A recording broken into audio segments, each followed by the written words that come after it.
तो दोस्तों हम एक एक को आप शुरू करते हैं।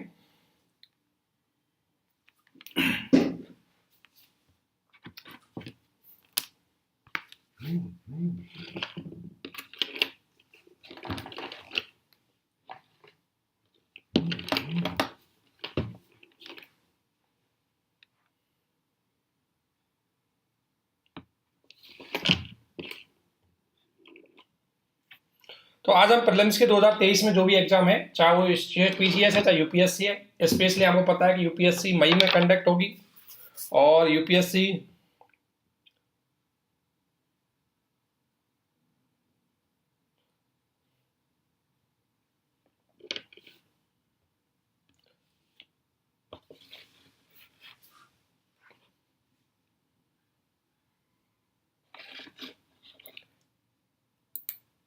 तो अब तैयार करते हैं, स्टार्ट करते हैं एक चीज को दोस्तों। हाँ, सी सेट के बारे में बिल्कुल आपको बताएंगे, है ना, एक एक चीज हमको बताएंगे। पहले मैं आप सभी से मेरा रिक्वेस्ट है कि आप पहले अपने जो क्वेश्चन है, जो भी डाउट है, उनको सिर्फ टाइप कर दें। मैं एक एक को अच्छे से बताऊंगा कि कैसे क्या क्या करना है। अभी मैं अपने हिसाब से बता देता हूं कि यूपीएससी या स्टेट पीसीएस की प्रीलिम्स के लिए हमें क्या स्ट्रेटजी अपनानी चाहिए, क्या नहीं, वो अपने हिसाब से बताता हूं। उसके बाद हम अच्छे से इसको करते हुए चलेंगे, ठीक है ना।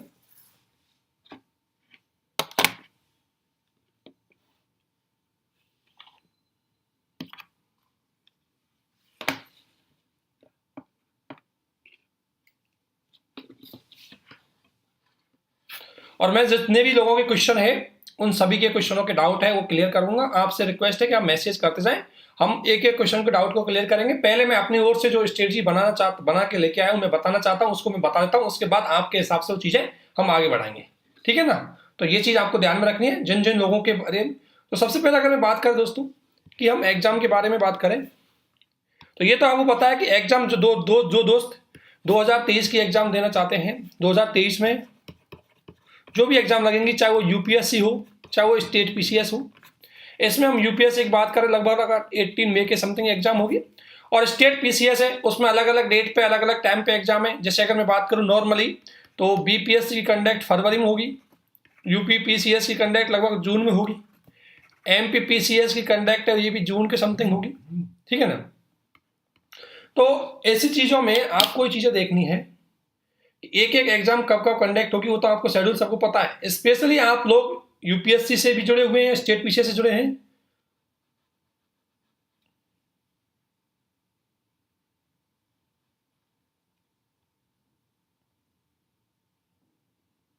तो इसलिए इन चीजों को हमें एक एक करके देखना है कि किस तरीके से करना है।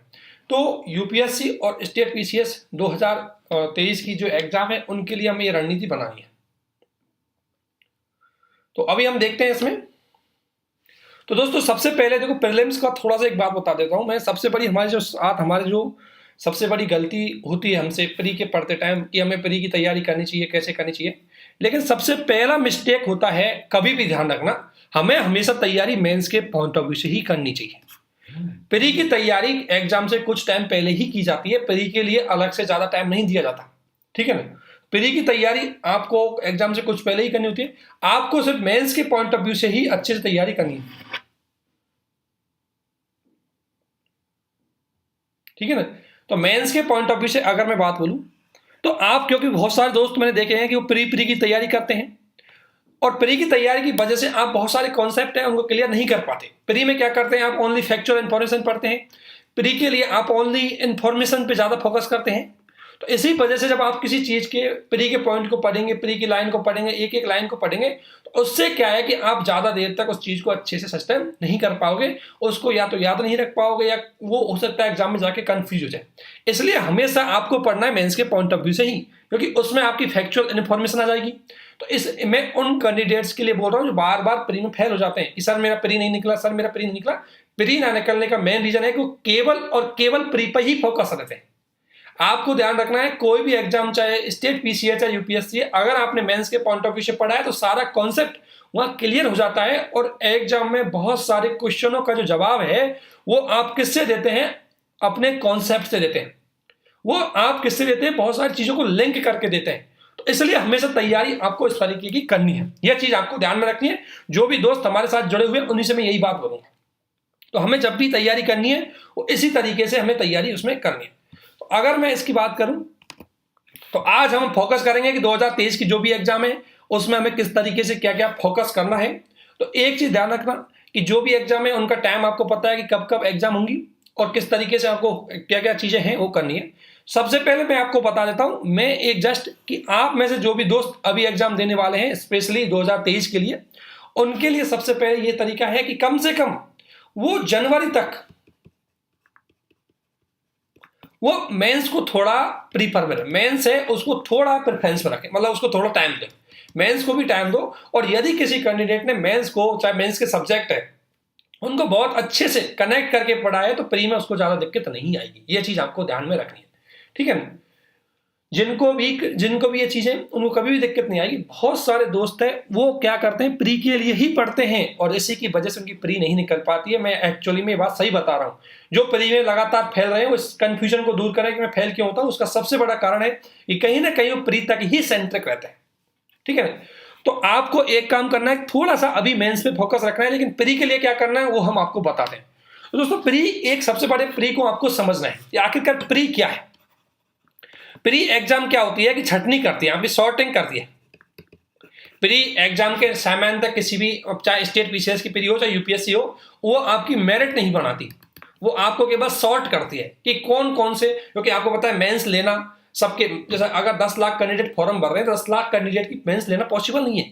इसलिए क्या करती है यूपीएससी या स्टेट पीसीएस सॉर्टिंग के लिए प्री करती है कि ऐसे करते हैं कि 10 लाख की तो नहीं लेकिन कम से कम 15,000 या 20,000 की हम क्या ले सकते हैं, मेंस ले सकते हैं। तो इसलिए प्री को आपको लिया जाता है। तो प्री में की जाती है सॉर्टिंग।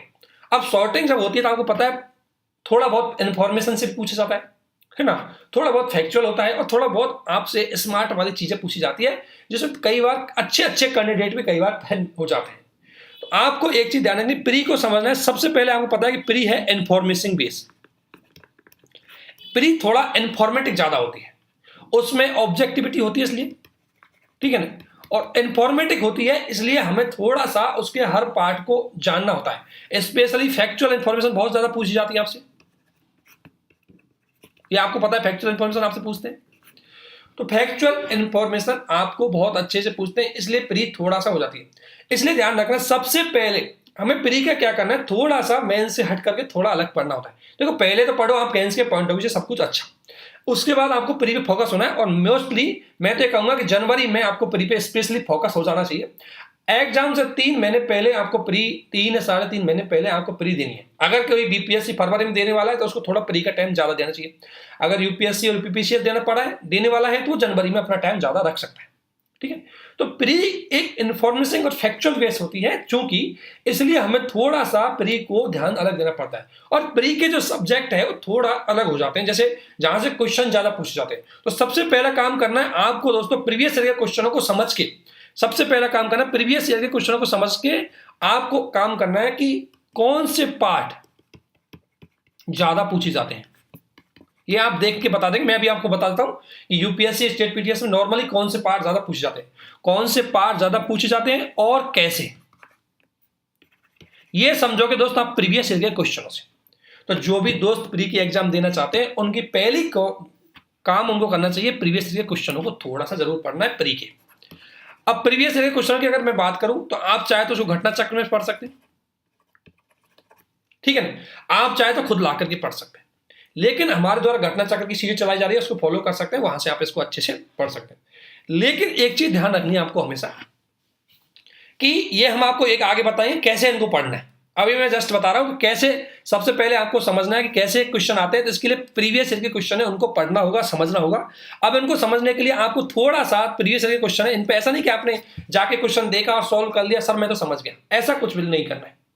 सबसे महत्वपूर्ण आपको काम करना है कि प्रीवियस ईयर के क्वेश्चनों से आपको देखना है कि किस टॉपिक का है और जिस टॉपिक से है उस टॉपिक से किस साल आया है, ईयर कब आई है और किस पैटर्न में आया है। ये पैटर्न आपको समझना है, पैटर्न में कौन से में आया है, ठीक है ना। तो अगर मैं जैसे बात करूं आपसे कि अगर मैं एक एग्जांपल दे रहा हूं, आपको इसको सब चीज में फॉलो करना है, हर सब्जेक्ट में हर टॉपिक में आपको फॉलो करना है। मैं आपको बता देता हूं नॉर्मली का एग्जांपल देके कि जैसे पॉलिटी का क्वेश्चन है, हालांकि मैं सभी बताऊंगा आपको, लेकिन पॉलिटी का क्वेश्चन है तो पॉलिटी का क्वेश्चन आएगा फंडामेंटल राइट के टॉपिक से, मान लें आ रहा है, आप देख लो, चाहे स्टेट पीसीएस दो चाहे यूपीएससी दो, एक क्वेश्चन आपको यहां से जरूर मिलेगा, एक तो मिनिमम है ही है, इससे ज्यादा भी क्वेश्चन आपको पता हर बार आएंगे। और क्वेश्चन की डिमांड क्या रहती है, अगर मान लो स्टेट पीसीएस की मैं बात करूं, स्टेट पीसीएस में आपसे आर्टिकल पूछेगा, ठीक है ना, स्टेट पीसीएस पूछेगा कि अस्पष्टता किस आर्टिकल में, ये स्टेट पीसीएस की लैंग्वेज होगी। यूपीएससी में पूछेगा कि आपको आर्टिकल दे देगा, कि आर्टिकल 21 दे देगा या कोई सा आर्टिकल दे देगा, और पूछेगा कि इस आर्टिकल में कौन सा अधिकार है। एक को टाइप तो ये क्वेश्चन होता है।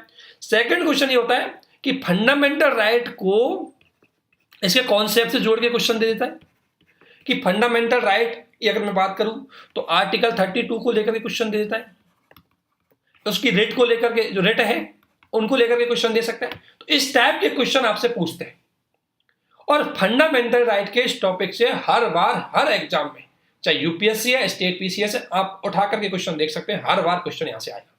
तो क्यों ना फंडामेंटल राइट के टॉपिक को हम अच्छे से पढ़ ले प्री के लिए, और किस तरीके से पढ़ना है, थोड़ा फैक्चुअल इंफॉर्मेशन के साथ पढ़ना है। तो मैं जस्ट ये बता रहा हूं, इसलिए आपको दोस्तों सबसे पहला काम करना है, प्रीवियस ईयर के क्वेश्चन है उनको सॉल्व करना है। अगर आपने ये काम कर लिया तो कोई दिक्कत नहीं है, प्रीवियस ईयर के क्वेश्चन है उनको सॉल्व कर लिया, ठीक है। पहला काम क्या करना है, पहली रणनीति, चाहे कोई आज से 2023 में एग्जाम देना चाहता है, कभी भी एग्जाम दो, हमेशा प्रीवियस ईयर की एग्जाम देने के लिए, चाहे प्री की कोई भी हो, उसका सबसे पहला काम होता है प्रीवियस ईयर के क्वेश्चनों को पकड़ना और समझना। तो अब समय आ चुका है आपको कि आपको क्या काम करना है, प्रीवियस ईयर क्वेश्चन है उसको समझना है, और एक लिस्ट बनानी है। लिस्ट कैसे बनानी है, एक होना चाहिए टॉपिक, ये आपको मिल भी जाता है कई बार, देखो टॉपिक होगा, एक होगा आपका सब टॉपिक के बाद उसका ईयर और क्वेश्चन, वो क्वेश्चन किस साल किस ईयर में किस टॉपिक से आया, और फिर किस तरीके से आया, एक टॉपिक लिख देना किस तरीके से आया, क्या वो डायरेक्ट वन लाइनर क्वेश्चन है, ये भी ध्यान रखना है, क्वेश्चन कैसा आया, वन लाइनर आया है या स्टेटमेंट वाला है, ठीक है, या करंट का आया है, ये आपको समझना है। इस तरीके से आपको एक लिस्ट बनानी है हर टॉपिक की। अब आपको कौन कौन से सब्जेक्ट पहले ध्यान रखना है, तो पहला काम करना है प्रीवियस ईयर के क्वेश्चन को देखना है दोस्तों। अब जिनको प्री देना है उनको कम से कम ये काम तो रेगुलरली करना है, कम से कम रेगुलरली उनको 10 से 15 या 20 क्वेश्चनों का रेगुलरली विश्लेषण करना है। इससे आप बहुत सारी चीजें डेवलप करेंगे। प्रैक्टिस, एक तो आपकी प्रैक्टिस हो जाएगी, कुल मिला के कि प्रीवियस ईयर के क्वेश्चन को सॉल्व करो, एक तो उससे प्रैक्टिस हो जाएगी, इससे अंडरस्टैंडिंग बढ़ जाएगी कि किस तरीके का क्वेश्चन आता है। और प्रैक्टिस के दौरान यदि किसी क्वेश्चन को हम गलत भी कर रहे हैं कोई दिक्कत नहीं है, आपको कोई टेंशन करने की बात नहीं है, गलत करो, लेकिन गलत करने के तरीकों समझो कि मैंने गलत किया है तो क्या कारण है कि मुझसे गलत हो गया, और जब अगला क्वेश्चन मैं करूंगा तो मैं इस कारण को रिपीट नहीं करूंगा ताकि मेरा ये क्वेश्चन गलत ना हो। ये बहुत सारी चीजें आपको डेवलप करनी होती है, और आप प्रैक्टिस करो, ठीक है। तो अब आपका दूसरा फोकस देना है कि अगर मेजर सब्जेक्ट कौन से हैं उनको समझना है। मेजर सब्जेक्ट जहां से प्रीलिम्स के क्वेश्चन ज्यादा आते हैं, हालांकि यूपीएससी या स्टेट पीसीएस का कोई फिक्स पैटर्न नहीं होता कि भाई किस सब्जेक्ट से कितने क्वेश्चन आएंगे। वो क्या होता है, जीएस के हर सब्जेक्ट से क्वेश्चन उठा सकते हैं, या कभी कभी हो सकता है कि वो किसी सब्जेक्ट को बिल्कुल इग्नोर कर दे। तो एक बात ध्यान रखना कि आपको खुद को प्रीवियस क्वेश्चन के आधार पर थोड़ा अपनी समझ को बढ़ाना है कि मेजर सब्जेक्ट कौन से हैं। जैसे अगर मैं स्टेट यूपीएससी की मैं बात करूं तो पहला मेजर सब्जेक्ट अगर बात करूं मैं एनवायरमेंटल या पर्यावरण, ये एक सब्जेक्ट है जिससे प्री में हर साल मोस्टली 18 से 20 तो मैं एवरेज रख रहा हूं, इससे ज्यादा भी आ सकते हैं और थोड़ा बहुत हो सकता है कम भी हो सकते हैं। हर बार एनवायरमेंटल में आपके 18 to 20 क्वेश्चन आते हैं एनवायरमेंटल से। तो पहला मेजर सब्जेक्ट आपका होगा एनवायरमेंटल, बिल्कुल हल्के में नहीं लेना है। और एनवायरमेंटल के सब्जेक्ट से यदि आपने प्रीवियस में क्वेश्चन देखेंगे, देखो ध्यान रखना, यूपीएससी में स्टेट पीसीएस में भी एनवायरमेंटल के क्वेश्चन बहुत ज्यादा आते हैं। तो एनवायरमेंटल आपका पहला सब्जेक्ट है जिसमें 18 से 20 तक आपके क्वेश्चन आते हैं। अब आपको करना क्या है, एनवायरमेंटल में भी मेजर टॉपिक होते हैं। जैसे मेजर एक टॉपिक क्या है एनवायरमेंटल, जैसे मैं बताता हूं, देखो पहले मैं आपको ये बता रहा हूं पढ़ना, फोकस किसको करना है। प्री के लिए आपको कुछ स्पेसिफिक फोकस करना होगा, तो वो किस चीज पे फोकस करना है ये आपको एक तो समझना है। स्पेसिफिक फोकस करना है तो किस चीज पे फोकस करना है वो आपको समझना है, ठीक है ना। तो सबसे पहला काम तो आपको ये करना है। तो अगर मैं बात करूं मेजर सब्जेक्टों की, तो मेजर सब्जेक्ट है उसमें पहला है एनवायरमेंटल, और एनवायरमेंटल में पहला है पर्यावरण, ठीक है ना। तो आपको एनवायरमेंटल में जो पर्यावरण वाला टॉपिक है वहां से क्वेश्चन बहुत ज्यादा आते हैं, इसलिए फोकस करना। अब इसके टॉपिक को समझना है तो एक टॉपिक है बायोडायवर्सिटी।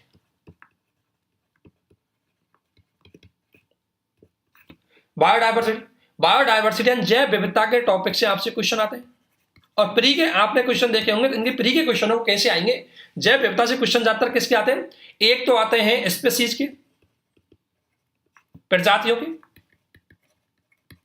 फ्लोरा और फ्यूना, इनके क्वेश्चन पूछेंगे। और इनके क्वेश्चनों की डिमांड क्या रहेगी, देखो मैं हर सब्जेक्ट के क्या क्या टॉपिक होते हैं, क्या क्या और उसके लिए क्या पढ़ना है वो भी आपको इसमें बताया जाएगा, ठीक है ना। मैं जस्ट आपको बता रहा हूं, प्री में फोकस करने के लिए पहला समझना है आपको बायोडायवर्सिटी। और बायोडायवर्सिटी में क्वेश्चन, बायोडायवर्सिटी में क्या समझना है, बेसिक कॉन्सेप्ट समझना है। पहला काम करना बेसिक कॉन्सेप्ट कि जैव विविधता क्या है, जैव विविधता के प्रकार क्या क्या है, जैव विविधता का मापन क्या है, इसका मापन कैसे करेंगे। आपने सुना होगा है ना, अल्फा बीटा लैम्डा जो भी वो है, अल्फा बीटा गामा, उनके आधार पर भी इसका मापक होता है। आप बेसिक बेसिक चीजें पढ़ो, डायरेक्टली क्वेश्चन पूछे जाते हैं। इसके बाद आपसे पूछे जाएंगे फ्लोरा फ्यूना, और फ्लोरा फ्यूना में आपसे पूछा जाएगा कि कोई फ्यूना है या फ्लोरा है, उसकी लोकेशन कहां है, मतलब कहां पे ज्यादा पाई जाती है, वो कहां की स्थानिक प्रजाति है, ठीक है। इसके अलावा वो रेड लिस्ट में जो IUCN है उसकी कौन सी लिस्ट में आती है, IUCN की कौन सी लिस्ट में आती है, भारतीय वन्य जीव एक्ट 1972 के किस एक्ट में आती है, किस शेड्यूल में आती है। ये हर फ्यूना, और आपको पता है कि फ्लोरा फ्यूना बहुत होते हैं, इसमें आपको वही फ्लोरा फ्यूना पे फोकस करना है जो करंट में रहते हैं। करंट में रहने वाले फ्लोरा फ्यूना को आपको अच्छे से पढ़ लेना है कि ये फ्लोरा फ्यूना कहां पाया जाता है ना, ये प्रजाति कहां पाई जाती है, इस प्रजाति के क्या लक्षण है, ये प्रजाति को बचाने के लिए सरकार ने क्या प्रयास किए जाए हैं, ये प्रजाति के लिए कौन कौन सी योजना है। ऐसे जैसे अभी अफ्रीकन टाइगर के बारे में आपको पता है, अफ्रीकन टाइगर लेके आए हम, तो अफ्रीकन टाइगर हाईलाइटेड रहा है, तो उस टॉपिक को अच्छे से पढ़ना, उस टॉपिक का क्वेश्चन जरूर आएगा, वो चाहे किसी भी प्रकार से। क्योंकि मैं इसलिए बोल रहा हूं क्योंकि कई बार आप किसी टॉपिक को हल्के में पढ़ते हैं ना, तो 4 स्टेटमेंट आते हैं, आप कई बार 2 स्टेटमेंट ही समझ पाते हैं, 2 स्टेटमेंट उसके नहीं समझ पाते, इसकी वजह से आपका क्वेश्चन गलत हो जाता है। फिर बोलते सर वो मैंने टॉपिक तो पढ़ा था लेकिन फिर भी मैं क्वेश्चन को सही नहीं कर पाया। ये सबसे बड़ा एक लूप होल्स होता है एग्जाम में फेल होने के लिए। तो इसलिए ध्यान रखना, आपको हमेशा ये टॉपिक पढ़ना है, लेकिन वही टॉपिक पढ़ना है जो करंट में हाईलाइटेड है। जो मैं बात आपको समझाने जा रहा हूं मुझे लगता है कि आप समझ गए होंगे। तो बायोडायवर्सिटी, इसके अलावा देखो बायोडायवर्सिटी में ये चीज होगी, इसके अलावा बायोडायवर्सिटी के संरक्षण के प्रयास, ये टॉपिक कहता है संरक्षण के प्रयास, है ना। संरक्षण के प्रयास वैश्विक लेवल पे कौन कौन से प्रयास है और भारत के लेवल पर ये पढ़ना है आपको। और फिर इनमें प्रयास तो है, इसमें भारत में कौन कौन से एक्ट है जो बेस्ट ग्लोबल डायवर्सिटी से जुड़े हुए, भारत की कौन कौन सी पहल है, नई पहल जो बायोडायवर्सिटी में किसी जीव के संरक्षण से जुड़ी हुई है, उसको आपको पढ़ना है। फिर इसके अलावा रिपोर्ट, देखो मैं आपको टॉपिक को खोल के बढ़ा रहा हूं, जब भी आप किसी टॉपिक में पढ़ो, चाहे करंट में पढ़ो चाहे स्टैटिक पार्ट में पढ़ो, आपको ये चीजें पता होनी चाहिए उस टॉपिक की, तभी जाके आप प्रीलिम्स में, चाहे वो स्टेट PCS हो चाहे UPSC हो, आप अच्छे से उसके कवर कर पाएंगे। ये तो मैं सिर्फ स्पेसिफिक टॉपिक बता रहा हूं, अदरवाइज आपको देखो बेसिकली मेंस के हिसाब से आप पढ़े हैं तो ये टॉपिक आप पढ़ लोगे तो आप अच्छे से प्री क्लियर करके चले जाओगे। तो एक है रिपोर्ट्स इंडेक्स, रिपोर्ट्स और इंडेक्स, इनको भी आपको समझना है कि भाई कौन कौन सी रिपोर्ट्स ये करंट में पूछी जाती है आपसे, कौन सी रिपोर्ट। रिपोर्ट और इंडेक्स में 2 चीज पढ़नी है कि देखो एक तो कौन जारी करता है और भारत की रैंकिंग स्थिति क्या है और टॉप पे कौन है। ये 2-3 चीजें आपको हर रिपोर्ट के बारे में पता होना चाहिए, ठीक है। बेसिकली ये चीज, और थोड़ा सा इतना पता होना चाहिए कि उस रिपोर्ट ने कोई चीज ग्रोथ की है या डाउन की है, वृद्धि या कम। डायरेक्ट आपको कोई लाइन ऐसे नहीं पढ़ना है जैसे IPCC की रिपोर्ट ने बोला है कि 2050 तक टेम्परेचर 2 डिग्री सेल्सियस बढ़ जाएगा। आपको सिर्फ इतना पढ़ना है कि IPCC ने बोला है, 2 डिग्री याद रखने की जरूरत नहीं है, IPCC ने बोला है बढ़ जाएगा, तो बढ़ना याद रखना है बस। मैं ये कह रहा हूं बहुत ज्यादा फैक्चुअल नहीं, इतना याद रखना है बढ़ जाएगा। स्टेट PCS के लिए आपसे क्या होता है कि वो 2% याद भी रखना पड़ता है, तो स्टेट PCS वाले इस 2% को याद भी रखेंगे। UPSC वालों को सिर्फ इतना याद रखना है कि हाँ ग्रोथ हो रही है बस, या डाउन हो रहा है बस। लेकिन स्टेट PCS वाला फैक्ट को भी याद रखना पड़ेगा क्योंकि फैक्ट भी डायरेक्टली क्वेश्चन पूछे जाते हैं। तो पहला आपको टॉपिक एनवायरमेंटल का समझ होंगे, बायोडायवर्सिटी आपका टॉपिक होगा जिसमें आपको क्या क्या चीजें पढ़नी है। इसमें आपने पढ़ा UNCBD, तो इस यूएनसीबीडी को पढ़ेंगे, इसकी कॉप कब कब हुई उनको पढ़ेंगे। तो ये सारी चीजें बेसिकली आपको पढ़नी है, तब जाके आपका प्रीलिम्स का ये टॉपिक खत्म हो पाएगा। ठीक है। एनवायरमेंटल का सेकंड, एनवायरमेंटल में से अगर बात करूं मैं क्वेश्चन की, एक आते हैं आपके जलवायु परिवर्तन से।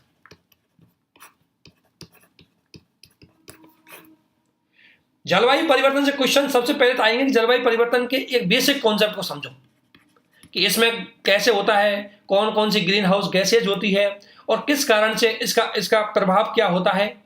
ये बेसिक कॉन्सेप्ट आपको पहले आना चाहिए। ये तो बेसिक कॉन्सेप्ट है जो आपको नॉर्मली जलवायु परिवर्तन का आना चाहिए। ये तो ठीक है ना, ये तो बेसिक कॉन्सेप्ट है जो आपको नॉर्मली आना चाहिए। इसके बाद आपको जलवायु परिवर्तन के लिए पढ़ना है कि जलवायु परिवर्तन से जुड़े हुए संगठन कौन कौन से संगठन है, चाहे वो भारत के लेवल पे हो चाहे वैश्विक लेवल पे हो। समझ गए? कौन कौन सी पहल जो भारत के लेवल पे चल रही है और वैश्विक लेवल पे चल रही है वो आपको पढ़नी है। कुछ टर्मिनोलॉजी इससे जुड़ी हुई टर्मिनोलॉजी भी आपसे पूछी जाती है। टर्मिनोलॉजी रिगार्डिंग क्लाइमेट चेंज से जुड़ी हुई टर्मिनोलॉजी डायरेक्टली आपसे पूछी जाती है। उनके question direct state PCS UPSC में आते हैं, इसलिए इनसे जुड़ी हुई जो शब्दावली होती है उनको समझ लो, इनका मतलब क्या है। ठीक है। और इसके अलावा जलवायु परिवर्तन रोकने के लिए प्रयास अगर मैं बात करूं तो वही आपको भारत के लेवल पर देखना है और वैश्विक लेवल पर देखना है। ठीक है। ये बेसिक सी चीजें आपको जलवायु परिवर्तन के बारे में पता होनी चाहिए, जिसमें आप प्रयासों की बात करें तो कोई कॉप की बात हो सकती है, COP 27 की बात हो सकती है।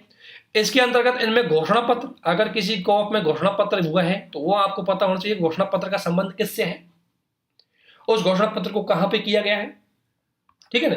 इसके अलावा जलवायु परिवर्तन की कुछ टेक्निकल टर्मिनोलॉजी जो मैंने आपको पहले ही बता दिया, टेक्निकल टर्मिनोलॉजी आपको जाननी है कि ग्रीन हाउस गैस क्या है, ग्रीन हाउस गैस कैसे बढ़ती है, ग्रीन हाउस गैस कौन कौन सी है, किसका ज्यादा वेटेज होता है, ओजोन का क्या रोल है।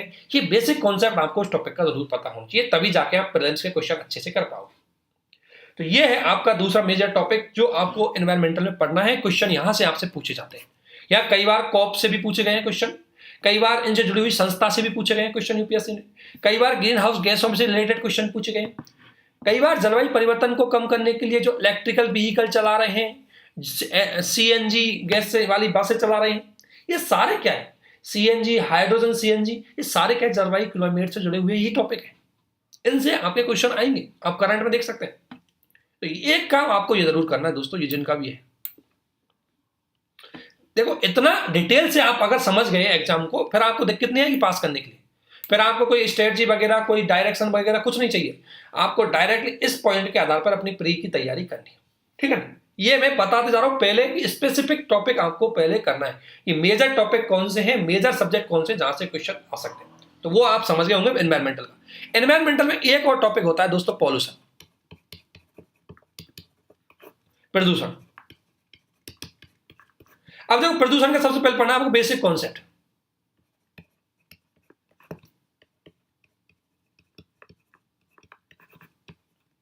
प्रदूषण में सबसे पहले आपको पढ़ना है बेसिक कॉन्सेप्ट।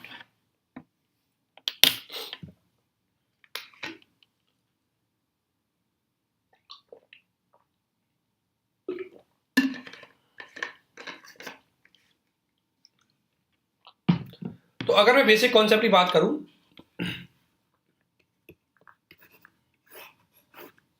तो इसमें सबसे पहले आपको प्रदूषण के बारे में बेसिक कॉन्सेप्ट, नॉर्मली कोई भी टॉपिक के बारे में आपको बेसिक कॉन्सेप्ट जरूर पता होना चाहिए कि देखो पॉल्यूशन क्या है, पॉल्यूशन के जो प्रदूषक है वो कौन कौन से हैं, प्रत्यक्ष प्रदूषक कौन से हैं, द्वितीय प्रदूषक कौन से हैं, उनके नाम पता होने की, ये बेसिक कॉन्सेप्ट आपको पता होना चाहिए। फिर इसके अलावा पॉल्यूशन के लिए आपको इसके बारे में पढ़ना है कि सरकार के कानून कौन कौन से हैं, वो आपको पढ़ना है।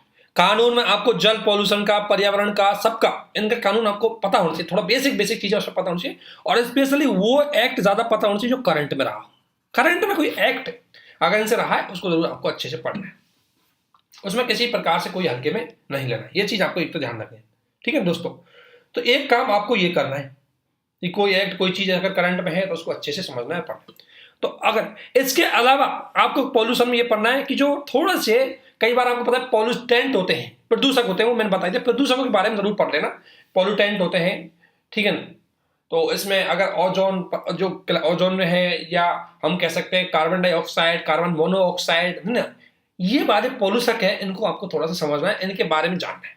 इसके अलावा करंट अफेयर, इससे रिगार्डिंग आपको करंट अफेयर में कोई सरकार की पहल रही है, कोई सरकार की अगर पॉल्यूशन स्टेट की रैंक रही है, रैंक भी जारी की जाती है, रिपोर्ट भी जारी की जाती है, वो आपको पता होनी चाहिए करंट की, तब जाके आप इस टॉपिक के क्लियर क्वेश्चन कर पाएंगे। ठीक है। और पॉल्यूशन के को कम करने के लिए सरकारी प्रयास, अब सरकारी प्रयास है वो आपको पता होना चाहिए। सरकारी प्रयास में हो सकता है कि सरकार की कोई पहल हो, ये चीज। तो ये मेजर टॉपिक है जो आपको एनवायरमेंटल में याद रखने दोस्तों। और एनवायरमेंटल को किसी भी स्थिति में आपको हल्के में नहीं लेना है एग्जाम के लिए, स्पेशली प्री के लिए। ठीक है ना। तो प्री मेजर इंपॉर्टेंट है। अब आपको पढ़ना है इसके रिसोर्सेज के स्रोत क्या फॉलो करें। अगर आपसे कोई पूछे इसके स्रोत क्या फॉलो करें, तो स्रोत में अगर आप बात कर रहे हैं, एक तो अगर कर सकें आप तो शंकर आईएएस ठीक रहता है। शंकर आईएएस की हालांकि इंग्लिश मीडियम से आएगी, लेकिन उसकी लैंग्वेज अगर कोई पढ़ पाए तो बहुत इजी रहती है। अगर ये नहीं पढ़ पाए तो आप दृष्टि की भी पढ़ सकते हो। दृष्टि की टू द पॉइंट है, उसको भी पढ़ेंगे तो उससे आपका काम चल जाएगा। ठीक है। एक आपको ये पढ़ना है और इसके अलावा आपको पढ़ने करंट। और करंट में दोस्तों, यदि करंट में आप बीजन की मंथली मैगजीन या आप पीटी और पीटी 365 इनको यदि आपने कवर कर लिया तो सफिशिएंट है। मैं ये नहीं कहूंगा 100%, बट काम चल जाएगा। इतना करंट, यानी कि एक आप करंट की एक तो मैगजीन पढ़ सकते हैं मंथली और पीटी 365, इनको पढ़ करके आप अपनी करंट है वो कवर कर सकते हो। ठीक है ना। लेकिन ध्यान रखना करंट को कैसे पढ़ना है वो मैं बताऊंगा इनमें क्या क्या चीजें।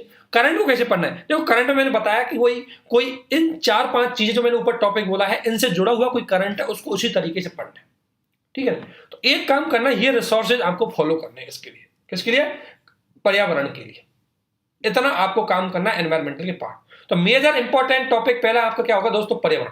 दूसरा दोस्तों है आपका इकोनॉमी। इकोनॉमी से क्वेश्चन बहुत आते हैं, यूपीएससी में वो आते हैं, स्टेट पीसीएस में आते हैं। और इकोनॉमी के क्वेश्चन दो प्रकार के ज्यादा होते हैं। क्वेश्चन होते हैं कॉन्सेप्ट बेस्ड, ज्यादा कॉन्सेप्ट बेस्ड क्वेश्चन ज्यादा पूछे जाते हैं। और आपने देखा होगा हर बार इसकी रैंक भी, इसकी रेंज भी 18 से 20 क्वेश्चन रहती है। यदि आप इस क्वेश्चन को भी, आपको पता है कि अगर इकोनॉमी वाला पार्ट आपका मजबूत है तो आप इजीली बहुत सारे नंबर प्री में ला सकते हो। और ऐसे टॉपिक यदि आपने अच्छे से कर लिए दोस्तों तो आपको ज्यादा दिक्कत नहीं आएगी, आप इजीली अच्छी रैंक ला सकते हो, सॉरी अच्छे से पास हो सकते हो। कोई बड़ा इशू नहीं है। अगर आप प्री में फेल होना, मतलब प्री में ऐसा है कि अगर आपने थोड़ा सा रणनीति अच्छे से अपनाई तो प्री पास कर जाओगे, कोई बड़ी दिक्कत है नहीं है। लेकिन इसके लिए आपको थोड़ी मेहनत तो करनी पड़ेगी, हल्के में नहीं आएगा।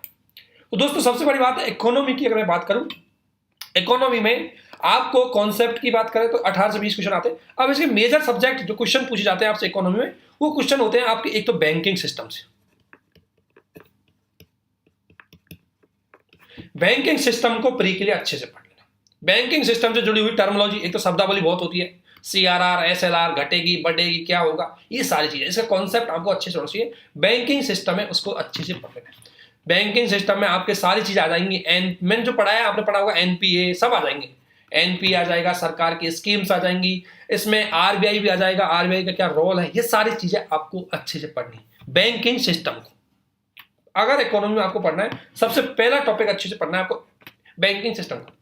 दोस्तों फिर मैं ये कहूंगा ये उन लोगों के लिए है जिन्होंने मेंस को अच्छे से पढ़ा है, वो ही अच्छे से क्वेश्चन कर पाएंगे। इसलिए मैं फिर कहता हूं अच्छी तैयारी आपके मेंस के साथ सुनिए, फिर प्री स्पेसिफिक करने के लिए आपको ये चीजें करनी है जो मैं आपको बताने जा रहा हूं। एक है बैंकिंग सिस्टम जो आपको प्री में बहुत ज्यादा इंपॉर्टेंट। दूसरा इसमें बजट। दोस्तों बजट में दो चीज पढ़नी, एक तो करंट का बजट और एक टर्मिनोलॉजी। बजट से जुड़ी हुई टर्मिनोलॉजी होती है और कॉन्सेप्ट होता है बजट का, वो आपको समझना है। अब करंट अफेयर में बजट में क्या पढ़ना होता है? कोई सरकार की कोई न्यू इनिशिएटिव आई है, सरकार का कोई नई पहल, सरकार की नई योजना, सरकार कोई नई टर्मिनोलॉजी, सरकार के द्वारा किए गए बजट में इनिशिएटिव, उनको बजट के माध्यम से आपको जरूर पढ़ना है। और बजट में सारा कॉन्सेप्ट पढ़ना है। बजट के क्वेश्चन अगर मैं स्टेट पीसीएस में बात करूं तो फैक्चुअल क्वेश्चन भी डायरेक्टली पूछे जाते हैं कि बिहार का रेवेन्यू बजट कितना था, यूपी का रेवेन्यू बजट कितना है, यूपी का खर्चा कितना है, यूपी का GDP परसेंटेज कितना है। इस प्रकार के फैक्चुअल क्वेश्चन भी आपसे पूछे जाते हैं बजट में। बजट आपका मेजर इंपॉर्टेंट पार्ट है इकोनॉमी के लिए जो आपको पढ़ना है। इसके अलावा इकोनॉमी की बेसिक थ्योरी होती है इकोनॉमी की, वो आपको पढ़नी। बेसिक थ्योरी में क्या होती है? जैसे आपने सुना होगा टर्मिनोलॉजी रही हुई, इकोनॉमी की सारी टर्मिनोलॉजी आपको पता होनी चाहिए। इकोनॉमी से जुड़ी हुई हर शब्दावली का आपको पता होना चाहिए। जैसे कोई पूछ लेगा आपसे मुद्रास्फीति क्या है, कोई पूछेगा डिफ्लेशन क्या है, कोई पूछेगा स्टैगफ्लेशन क्या है, इन टर्मिनोलॉजियों को पता होगा तो इनके इफेक्ट, इनके प्रयास, इनकी सारी चीज़ों को आप अच्छे से कर पाएंगे। तो इकोनॉमी से जुड़ी हुई टर्मिनोलॉजी आपको अच्छे से पढ़नी है, उनका महत्व आपको समझना है यदि प्री निकालनी है तो। ये तब चीज़ें आप करेंगे तब जाके आप सक्सेस हो पाओगे प्री में। इतनी आसान नहीं है, प्री को भी हल्के में मत लेना। इकोनॉमी में ये बेसिक थ्योरी, चाहे जैसे आप पढ़े होंगे इकोनॉमी में मुद्रास्फीति हो गई, बैलेंस ऑफ पेमेंट है ये हो गया, या अगर मैं बात करूं इसके अलावा सीपीआई, ये इंडेक्सेज होगी मुद्रास्फीति से जुड़ी हुई, ठीक है ना, या मार्केटिंग रूल हो गया कि मार्केटिंग कैसे चलती है, क्या चीज़ है। तो बेसिक कॉन्सेप्ट आपको इकोनॉमी की बेसिक थ्योरी है पता होना चाहिए। इसके अलावा इकोनॉमी से जुड़ी हुई सारी टर्मिनोलॉजी आपको पता होनी चाहिए। जैसे आपसे पूछ सकता है बॉन्ड क्या होते हैं, ठीक है ना, सॉवरन बॉन्ड क्या होते हैं, है ना, शेयर क्या होते हैं, ये जितनी भी इकोनॉमी की टर्मिनोलॉजी है, इन्फ्लेशन, डिफ्लेशन, स्टैगफ्लेशन, ये जितनी भी इकोनॉमी की जो टर्मिनोलॉजी है वो आपको अच्छे से पता होनी चाहिए, ठीक है। इसके अलावा आपको पता होना चाहिए इंडिया में एग्रीकल्चर की अगर मैं बात करूं तो एग्रीकल्चर के थोड़ा सा बेसिक कॉन्सेप्ट, आपको एग्रीकल्चर के बेसिक कॉन्सेप्ट को आपको लेके चलना है कि एग्रीकल्चर, जैसे एक क्वेश्चन आपसे पूछा गया एग्रीकल्चर में लोन है तो दीर्घकालीन क्षेत्र में कौन कौन से लोन दिए जाते हैं, ठीक है। तो ऐसे क्वेश्चन यूपीएससी पूछता है डायरेक्टली। तो एग्रीकल्चर का बेसिक कॉन्सेप्ट है वो आपको अच्छे से पढ़ना है। इसके बाद आपको इकोनॉमी में ध्यान देना है दोस्तों करंट अफेयर पे।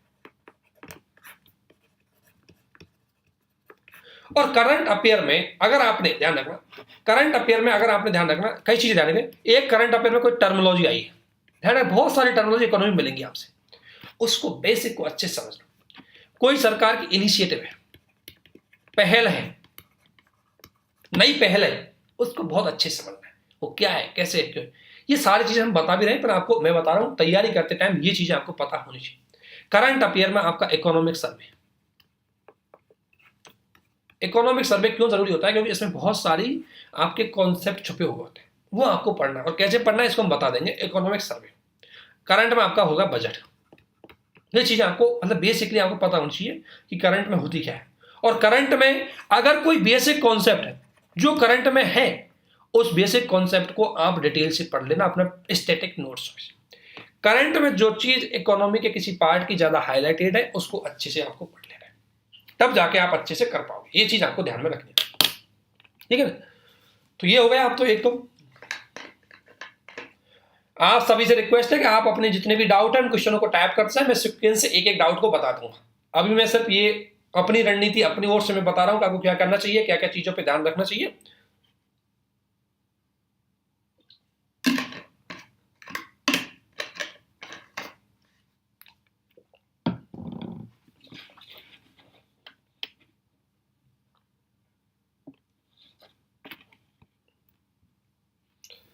तो करंट अफेयर, अब इसमें इकोनॉमी में आपको रिसोर्सेज क्या फॉलो करने, इकोनॉमी में क्या करना है। इकोनॉमी के लिए देखो, इकोनॉमी में आप तो एक काम कर सकते हैं। देखो, एक तो हमारे वीडियोस देखो जो हम इकोनॉमी में आपको कवर करवाए है ना। इकोनॉमी के हमने वीडियो है लगभग काफी वीडियो हो चुके हैं, 20-21 वीडियो है, उनसे आपको काफी चीजें समझ में आ जाएगी। एक आपको करना है हमारी जो करंट अफेयर चल रही है मंथली मैगजीन, करंट अफेयर की मंथली मैगजीन विजन की, वो हम फॉलो कर रहे हैं, वो कर सकते हो आप। उससे भी आगे एक आप बुक फॉलो कर सकते हो, बुक जैसे मैंने कई बार आपसे रमेश सिंह की बोल देता हूँ या श्रीराम संगर, ये आप फॉलो कर सकते हो। ये चीजें आपको बेसिकली एक छोटा सा अगर आप कर सको, एक ध्येय आईएएस में एक ध्येय आईएएस एक नोट्स निकालती है, उनके सर का नाम है। तो ध्येय आईएएस के एक नोट्स आते हैं, शॉर्ट नोट्स आते हैं, उनको भी आपको काम कर सकते हैं, आपको उनको फॉलो कर सकते हैं, क्योंकि वहाँ बहुत सारी टर्मिनोलॉजी आपको मिल जाएगी। तो ये बुक तो सिर्फ इसमें आपको टर्मिनोलॉजी समझना है, इनको बुक को पढ़ना नहीं है थोड़ा सा, लेकिन हमारे नोट्स और हमारे करंट अफेयर की चीजें जो चलाई जा रही है उसको आप फॉलो कर सकते हो, उससे आपका इकोनॉमी कवर हो जाएगा। और एक थोड़ा सा काम कर लेना दोस्तों, 11th और 12th के एनसीईआरटी जरूर पढ़ लेना एक बार 11 और 12 के एनसीईआरटी जरूर पढ़ लेना इकोनॉमी के लिए, ठीक है ना। तो ये हो गया आपका इकोनॉमी वाला पार्ट। इसके अलावा आपका अगर मैं बात करूं तो सबसे बड़ा एक और मेजर इंपॉर्टेंट क्वेश्चन जो आपका पार्ट होता है, जो आपका आता है पॉलिटी एंड कॉन्स्टिट्यूशन। चाहे कोई भी एग्जाम हो, यूपीएससी हो, स्टेट पीसीएस हो, इसमें से लगभग आपके 18 to 20 क्वेश्चन इसमें से भी जरूर आते हैं। डायरेक्टली इनडायरेक्टली इतने क्वेश्चन तो आपके आएंगे और बड़े इजी क्वेश्चन आते हैं जिनको आप आराम से सॉल्व कर सकते हो।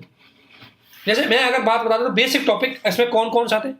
एक आते हैं संविधान, संविधान से जुड़े हुए इसके आर्टिकल्स, इसकी शेड्यूल, अनुसूचियां, ठीक है ना, इसके स्रोत, इसकी समितियां और संविधान सभा,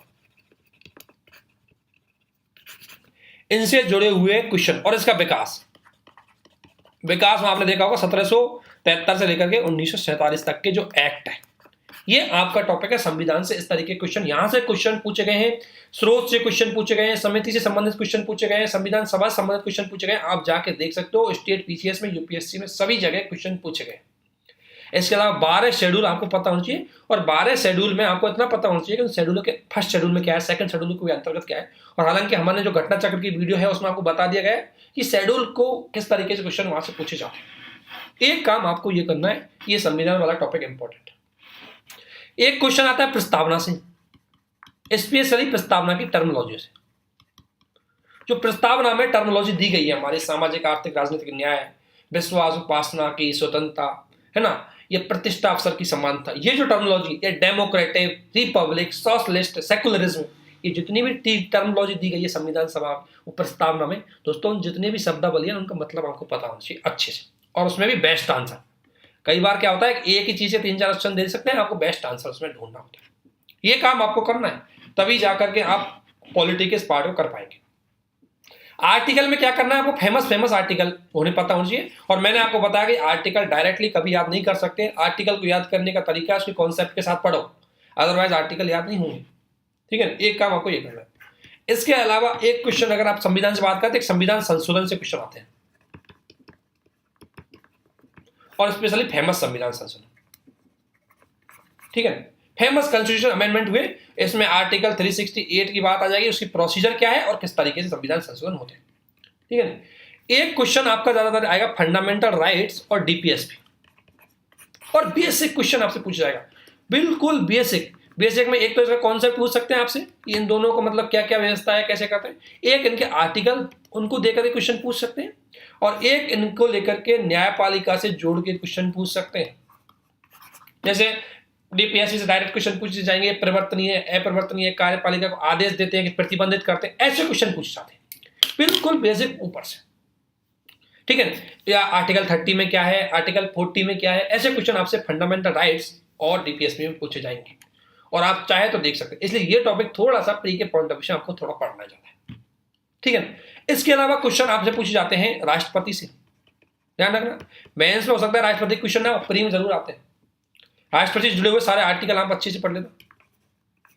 राष्ट्रपति की चुनाव प्रक्रिया, कौन शामिल होता है, कौन नहीं होता, ये सारी चीजें आपको अच्छे से पढ़ लेनी। ठीक है ना, तो आर्टिकल अगर मैं बात करूं, ये इंपॉर्टेंट चीजें जो आपसे क्वेश्चन पूछे जाते हैं, ये आपको जरूर याद रखनी। जो भी दोस्त हमारे साथ जुड़े हुए उनसे मेरी यही रिक्वेस्ट, इन चीजों को आपको अच्छे से ध्यान में रखना है। ठीक है ना, तो ये आपका हो गया आर्टिकल, ये सब राष्ट्रपति से, या राष्ट्रपति के साथ साथ राज्यपाल, ये भी आपको पता होना चाहिए, इससे क्वेश्चन पूछ जाते हैं। और थोड़ा बहुत आपको पता होना चाहिए राष्ट्रपति के साथ सीएम, पीएम, और राज्यपाल के पास सीएम, इनका थोड़ा बेसिक से आपको कॉन्सेप्ट पता होना चाहिए। ठीक है ना, इसके अलावा क्वेश्चन आपके पॉलिटी से ज्यादातर आएंगे, वो होंगे संस्थाओं से रिलेटेड। अब संस्थाएं 2 प्रकार की होती है, एक होती है संवैधानिक, एक होती है वैधानिक, और एक होती है कार्यपालिका के आदेश से निर्मित।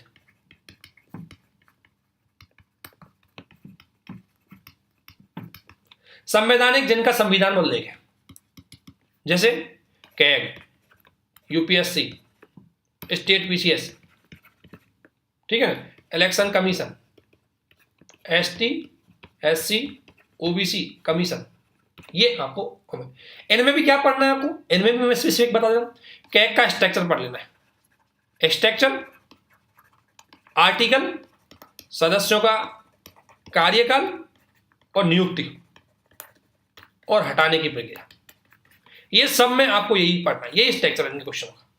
ये क्वेश्चन पूछे जाते हैं आपसे डायरेक्टली, ध्यान रखना। मैं इतना डिटेल से आपको बता रहा हूं, इन्हीं टॉपिकों को स्पेसिफिक करना है प्री के लिए, और इनके शॉर्ट नोट्स बनाने। अभी मैं आपको बताऊंगा शॉर्ट नोट्स कैसे बनाए जाते हैं, हमको इनको शॉर्ट नोट्स बनाने।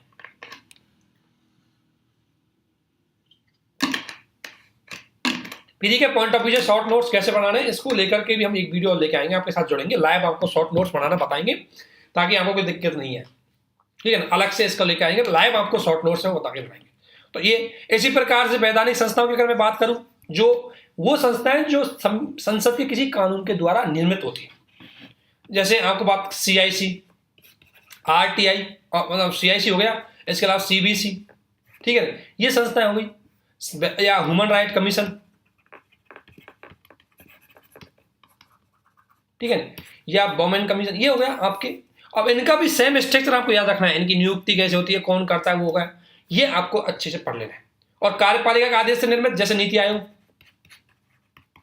ठीक है, तो इनके बारे में हमेशा जितने भी इंस्टीट्यूट है, जितने भी संगठन, उनके बारे में पढ़ना क्या है, इनकी नियुक्ति कैसे होती है, कौन कौन सदस्य हो सकते हैं, उनकी योग्यता क्या क्या है, उनको हटाया कैसे जा सकता है, उनका कार्यकाल क्या है, इतना बेसिक पढ़ने के लिए आपको जरूरी है, ठीक है ना। क्वेश्चन आपसे आते हैं और एक किस किस को रिपोर्ट देते हैं, एक क्वेश्चन की तरीका ये होता है, वो आपको अच्छे से पढ़ना है। अब पॉलिटी के लिए आपको फिर थोड़ा सा करंट अफेयर की, देखो करंट अफेयर में एक बात बता, पॉलिटी का करंट अफेयर पॉलिटी का कुछ होता नहीं, एक चीज है ना, जो पॉलिटी का पार्ट करंट में हाईलाइटेड है उसको पढ़ लेना। जैसे इस बार राष्ट्रपति चुनाव हुए तो राष्ट्रपति को अच्छे से पढ़ लेना, कोई क्वेश्चन आ सकता है, ये चीज आपको ध्यान में रखनी। अगली बार लोकसभा चुनाव होने वाले तो लोकसभा चुनाव को अच्छे से पढ़ लेना। एक टॉपिक अगर मैं भूल गया, आपको एक टॉपिक पढ़ना है संसद।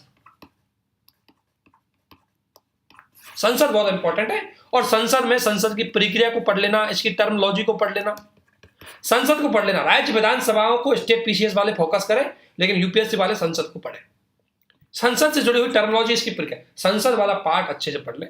और बेसिक कॉन्सेप्ट की विशेषताएं, जैसे संघवाद की विशेषता क्या है, वो थोड़ा थोड़ा उसकी विशेषता पढ़ो, डीपली जाने की कोई जरूरत नहीं।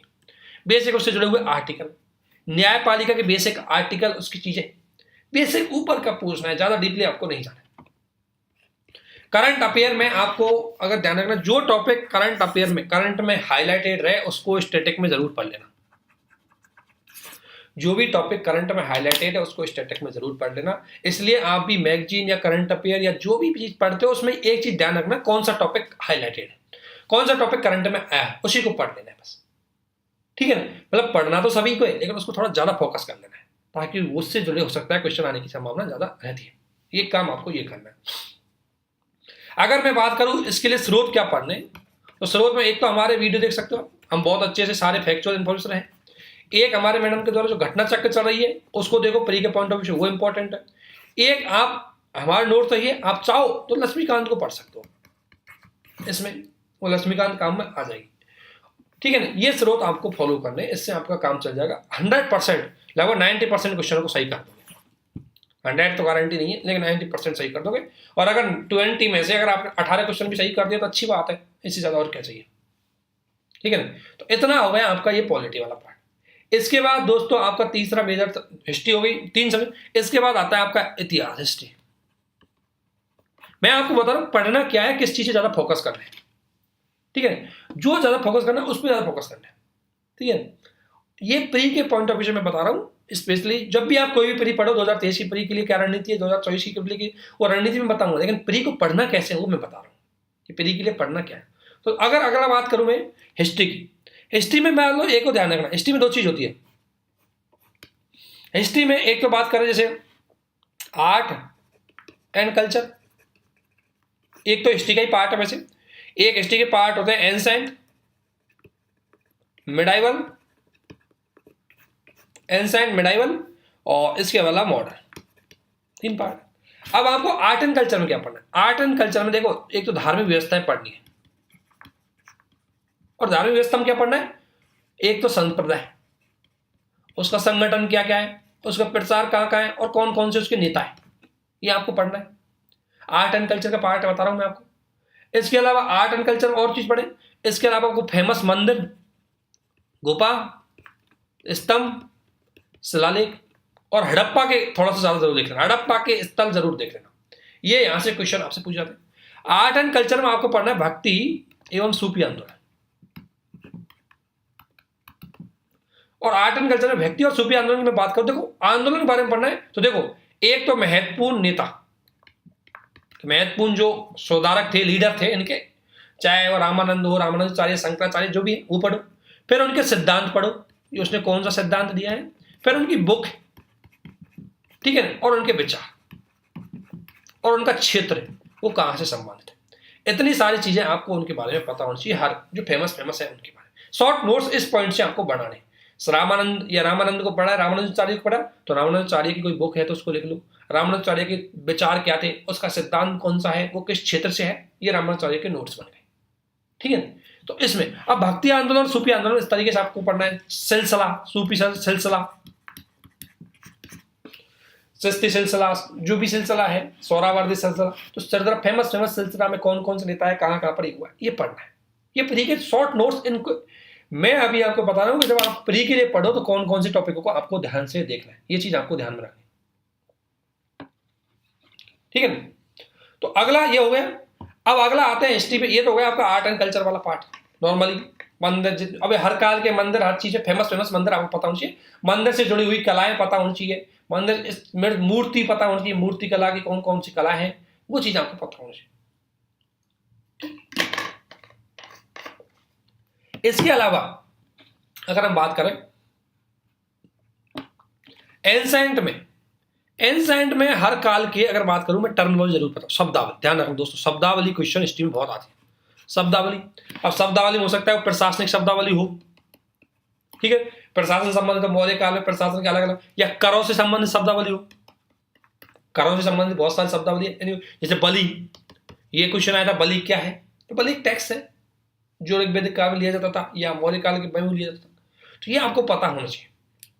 ठीक है, ये हो गए शब्दावली जुड़े हुए। एंसाइड हिस्ट्री में आपके क्वेश्चन जाता है शब्दावली से आएंगे, और मेडाइवल में शब्दावली से आएंगे।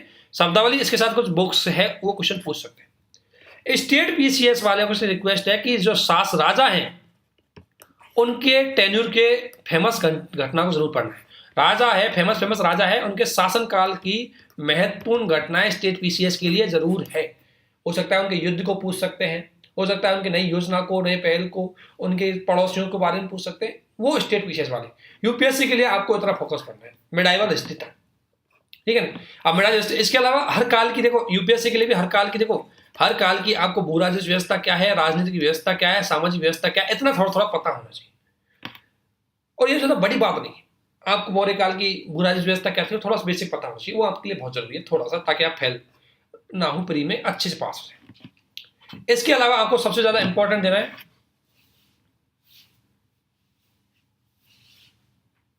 इसके बाद आपको फोकस करना है अगला इसमें हिस्ट्री में, मॉडर्न हिस्ट्री में। तो मॉडर्न हिस्ट्री में एक तो यूरोपीय जो कंपनियां आती है, उन कंपनियों कहाँ कहाँ पे आती है, कब कब स्थापित होती है, क्या क्या उनकी लोकेशन है, वो पढ़नी, चारों पांचों कंपनियां। सेकंड, आपको इसमें देना है कि विद्रोह, कंपनी उन्होंने विद्रोह कौन कौन से किए वो। इसके अलावा आपको एक चीज और देखनी है, विद्रोह तो हुई गया ब्रिटिश काल में।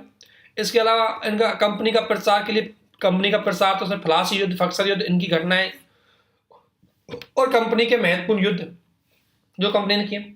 इसके बाद ब्रिटिश काल के अंतर्गत आपको ब्रिटिश काल में ध्यान रखना चीज जरूरी पड़े, ब्रिटिश काल की शिक्षा रणनीति क्या थी, ब्रिटिश काल की अगर मैं बात करूं भूराजस्व व्यवस्था क्या थी, ब्रिटिश काल की प्रशासनिक व्यवस्था क्या क्या थी, ब्रिटिश काल की पुलिस व्यवस्था क्या थी, और न्यायपालिका व्यवस्था क्या थी, ये आपको पढ़ना है। इससे क्वेश्चन आपसे पूछे जाते हैं, यूपीएससी ने पूछे, स्टेट पीसीएस ने पूछे।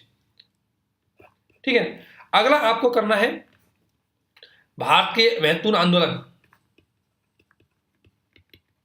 आंदोलन, जिसमें गांधी जी से 1885 से लेकर के 1944 तक के जो महत्वपूर्ण आंदोलन है, उसमें कौन कौन लीडर है, कहाँ का प्रसार था, कौन कौन जुड़े हुए थे, है ना, ये आपको पढ़ना है। कौन कौन से लीडर, देखो अब आंदोलन में कौन कौन से, देखो क्या क्या पढ़ना है, लीडर कौन कौन से थे, उन लीडरों की बुक कौन कौन सी थी, वो लीडर किस किस इंसिडेंट से जुड़े हुए थे, कौन कौन सी घटना जुड़े, और वो लीडर किस किस क्षेत्र से संबंधित थे, और जो आंदोलन है उसकी थीम क्या थी, उसके कारण क्या थे। ये है आपके क्वेश्चन जो प्री में पूछे जाते हैं। इतना अगर आपने पढ़ लिया तो प्री में छूटेगा नहीं कुछ। और फिर आप बोलते हैं सर क्या पढ़े क्या पढ़े, अब हम आपको सब तो बता रहे हैं कि क्या पढ़ना है, इसके बावजूद भी अगर ना पढ़े तो आपको फॉल्ट हो जाएगा, हमारी गलती नहीं होगी। फिर उसके बाद ये चीजें आपको पढ़नी है, ठीक है ना, ये आपको पढ़ना है जो मैंने आपको बता दिया। इसके अलावा मॉडर्न हिस्ट्री में एक और टॉपिक बच जाता है, समाज सुधार आंदोलन।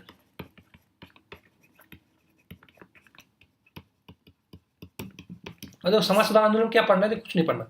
समाज सुधार आंदोलन से जुड़े हुए संस्था या संस्था, जैसे आर्य समाज, ब्रह्म समाज, जो भी संस्था है, सोशलिस्ट सोसाइटी, या जो भी संस्था है, वो जितनी भी संस्थाएं हैं, इंस्टीट्यूट है, वो इंस्टीट्यूट आपको पढ़ने हैं जो किससे जुड़े हुए, समाज सुधार आंदोलन से, चाहे वो हिंदू धर्म हो, चाहे इस्लाम धर्म हो, किसी भी धर्म से जुड़े हुए जो भी इंस्टीट्यूट है वो आपको पढ़ने हैं। फिर इन इंस्टीट्यूटों के लीडर कौन थे, नेता कौन थे जिन्होंने इंस्टीट्यूट गठित किए, फिर उन नेताओं के विचार क्या थे ये, फिर उनकी बुक, कोई बुक है, कोई मैगजीन है, उसको आपको पढ़ना है। तो इतनी चीजें जब आप इसको पढ़ोगे तो आप अच्छे से इसको कवर कर पाओगे। फिर आप ये मानो, ठीक है ना, तो आपको एक चीज जानना, तो ये हो गया आपके बेसिकली कि कौन कौन से टॉपिक क्या क्या पढ़ना है, ठीक है ना, तो ये हो गया। इसके अलावा ये आपको उसमें पढ़ना है समाज सुधार आंदोलन में, ठीक है ना। अगली बात है, अगला कोई कह रहा है कि सर किन किन सब्जेक्ट को फिर से चार्ट बनाकर टेलीग्राम पर डाल दो। देखो हम पीडीएफ तो शेयर कर देंगे, लेकिन सुनो कि मैं किस सेंस में क्या बोल रहा हूँ। पीडीएफ शेयर करना कोई बड़ी बात नहीं है, मैंने लिख रखे हैं कुछ चीजें, तो वो मैं आपको शेयर कर दूंगा, लेकिन वो चीज क्या है कि उसको आप वीडियो देखेंगे तब थोड़ा समझ पाओगे, इसलिए मैं वीडियो के थ्रू आपको बता रहा हूँ। तो वीडियो के आधार पर वीडियो को देख करके अपने हिसाब से बनाओ मुझे क्या क्या चीजें किस तरीके से पढ़नी है। मैं आपको सिर्फ बता रहा हूँ क्या पढ़ना है, अब वो कैसे पढ़नी है या आप पढ़ो, ठीक है ना। इसके बाद दोस्तों आपका एक टॉपिक आता है, सबसे इंपॉर्टेंट टॉपिक ये हो गया हिस्ट्री। हिस्ट्री में आपको इतना पढ़ा, हिस्ट्री के स्रोतों की अगर मैं बात करूं, स्रोत क्या क्या फॉलो करना है, तो आर्ट एंड कल्चर के लिए अगर आप फॉलो कर सकते हैं तो बताइए आपको सब लोग, सिंघानिया, नितिन सिंघानिया की वो है। इसके अलावा आप फॉलो कर सकते हो, अगर हिस्ट्री की बात करें, हमारे नोट्स भी हमने हिस्ट्री के डिटेल नोट्स शेयर नहीं किया, हम हिस्ट्री के नोट्स भी शेयर कर देंगे, उसमें हमने फैक्चुअल इन्फॉर्मेशन जो मैं बता रहा हूँ वो सारी इन्फॉर्मेशन हमने ले रखी है उन नोट्सों में, लेकिन चूंकि क्या कई चीज़ हमारी भाषा में होती है तो आप समझ नहीं पाते, उनको फिर वीडियो के थ्रू ही आप समझ पाओगे, ठीक है ना। इसके अलावा स्पेक्ट्रम पढ़ लेना मॉडर्न इंडिया के लिए, ठीक है, ये चीज़ें आप पढ़ लेना है, और इन टॉपिकों को ध्यान में रखते हुए आपको ये पढ़ना है, ये इसके रिसोर्सेज इनको आपको फॉलो करना है। और एनसीईआरटी तो दोस्तों एक एक बार सबसे पढ़ लो, एक एक बार तो निकाल दो एनसीईआरटी और हाईलाइटेड कर दो इन चीज़ों को। एनसीईआरटी जरूर पढ़नी है 6th class to 12th class, क्योंकि जो आप टर्मिनोलॉजी ढूंढ रहे हैं, जो आप सारी चीज़ें ढूंढ रहे हो यहाँ से मिल जाएंगे, बहुत सारी चीज़ें आपको एनसीईआरटी से मिल जाएंगी जो मैंने पढ़ने के लिए बोली है। इसके बाद मेजर सब्जेक्ट और रहता है आपका ज्योग्राफी।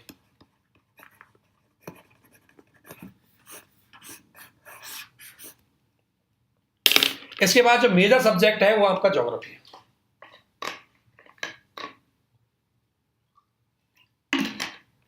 अब ज्योग्राफी में कौन से क्वेश्चन आते हैं वो आपको पता होना चाहिए। देखो मैं इतना डिटेल इसका जो एनालिसिस कर पा रहा हूँ वो ऐसा नहीं कोई अलग से मैंने कुछ जड़ी बूटी खाई, उसका मेन कारण यह है कि मैंने सारे प्रीवियस क्वेश्चन मुझे पता है, एग्जाम दी तो इसलिए मुझे और पता है, तो उसकी वजह से मतलब मुझे पता है कौन कौन से टाइप में किस किस तरीके से क्वेश्चन आते हैं। यदि यही चीज़ आप अपने लेवल पे कर लेंगे तो आपको बहुत सारी अनावश्यक पढ़ाई से बच जाएंगे, अनावश्यक जो जानकारी है उससे बच जाएंगे, आप टू द पॉइंट स्टडी पे आ जाएंगे, और उसी को बोलते हैं स्मार्ट स्टडी। अदरवाइज स्टडी तो सभी लोग करते हैं, ठीक है ना। ये चीज़ आपको ध्यान में रखनी है, जो भी दोस्त हमारे साथ जुड़े हुए हैं उनसे मेरी यही रिक्वेस्ट है, अगर आप ऐसा करोगे तो डेफिनेटली एक आपका प्री में अच्छा जाएगा, ठीक है। तो अभी करते हैं ज्योग्राफी में क्या पढ़ना है। ज्योग्राफी में ध्यान रखना, एक तो बेसिक ज्योग्राफी आपको पता होनी चाहिए, जो हम आपको पढ़ाने की पूरी कोशिश करेंगे वो हमारे पास चल रही है। बेसिक ज्योग्राफी में आपको पता है, देखो ज्योग्राफी कई, जैसे हम बोलते हैं भौतिक ज्योग्राफी, भौतिक भूगोल, फिजिकल ज्योग्राफी जिसमें जलवायु के बारे में, जलवायु विज्ञान होती है, एक तो क्लाइमेटोलॉजी होती है, एक वनस्पति विज्ञान होती है, ठीक है ना, एक भूविज्ञान होती है, ठीक है ना, जलवायु, वनस्पति, भूविज्ञान, समुद्र विज्ञान होती है। ये बेसिक कॉन्सेप्ट इनका पता होना चाहिए, क्वेश्चन कहीं से उठा के रख सकते हैं, और अगर आपने बेसिक कॉन्सेप्ट पढ़ लिया तो इससे जुड़े हुए फैक्ट सारे उसी में आ जाएंगे, आप किसी प्रकार के एग्जाम को देने में सक्षम हो जाएंगे, और उसमें प्री में पास होने की कोई बड़ी बात नहीं होगी। आपको बेसिक ज्योग्राफी कॉन्सेप्ट पढ़ना है।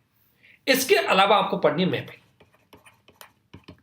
और मैपिंग आपको, देखो ज्योग्राफी पढ़ रहे हो, आपको मैपिंग तो तुरंत पता होनी चाहिए कि कौन सी लोकेशन कहाँ है। कोई आपसे पूछे कि केन्या कहाँ पर है, तुरंत पता होना चाहिए कि केन्या की लोकेशन क्या है। कोई पूछे कि लीबिया कहाँ पे है, आपको तुरंत आपका माइंड जानना चाहिए कि लीबिया की लोकेशन क्या होगी। स्पेन कहाँ पे है, आपको तुरंत पता होना चाहिए कि स्पेन कहाँ पर है। ये सारी चीजें मैपिंग में आपको डेली आपके माइंड में सेट होनी चाहिए। कोई पूछे कि इंडोनेशिया में भारत के पड़ोस में बाली द्वीप लगता है, कौन सा द्वीप लगता है, वो आपको सब पता होना चाहिए। ये सब पता कैसे चलेगा, मैपिंग याद नहीं की जाती, मैपिंग को आंखों में फिट किया जाता है और डेली मैप को देखना है आपको, ठीक है। तो मैपिंग पढ़नी है, और मैपिंग में आपको दो चीज पढ़नी है, एक तो फिजिकल और एक आपको पॉलिटिकल।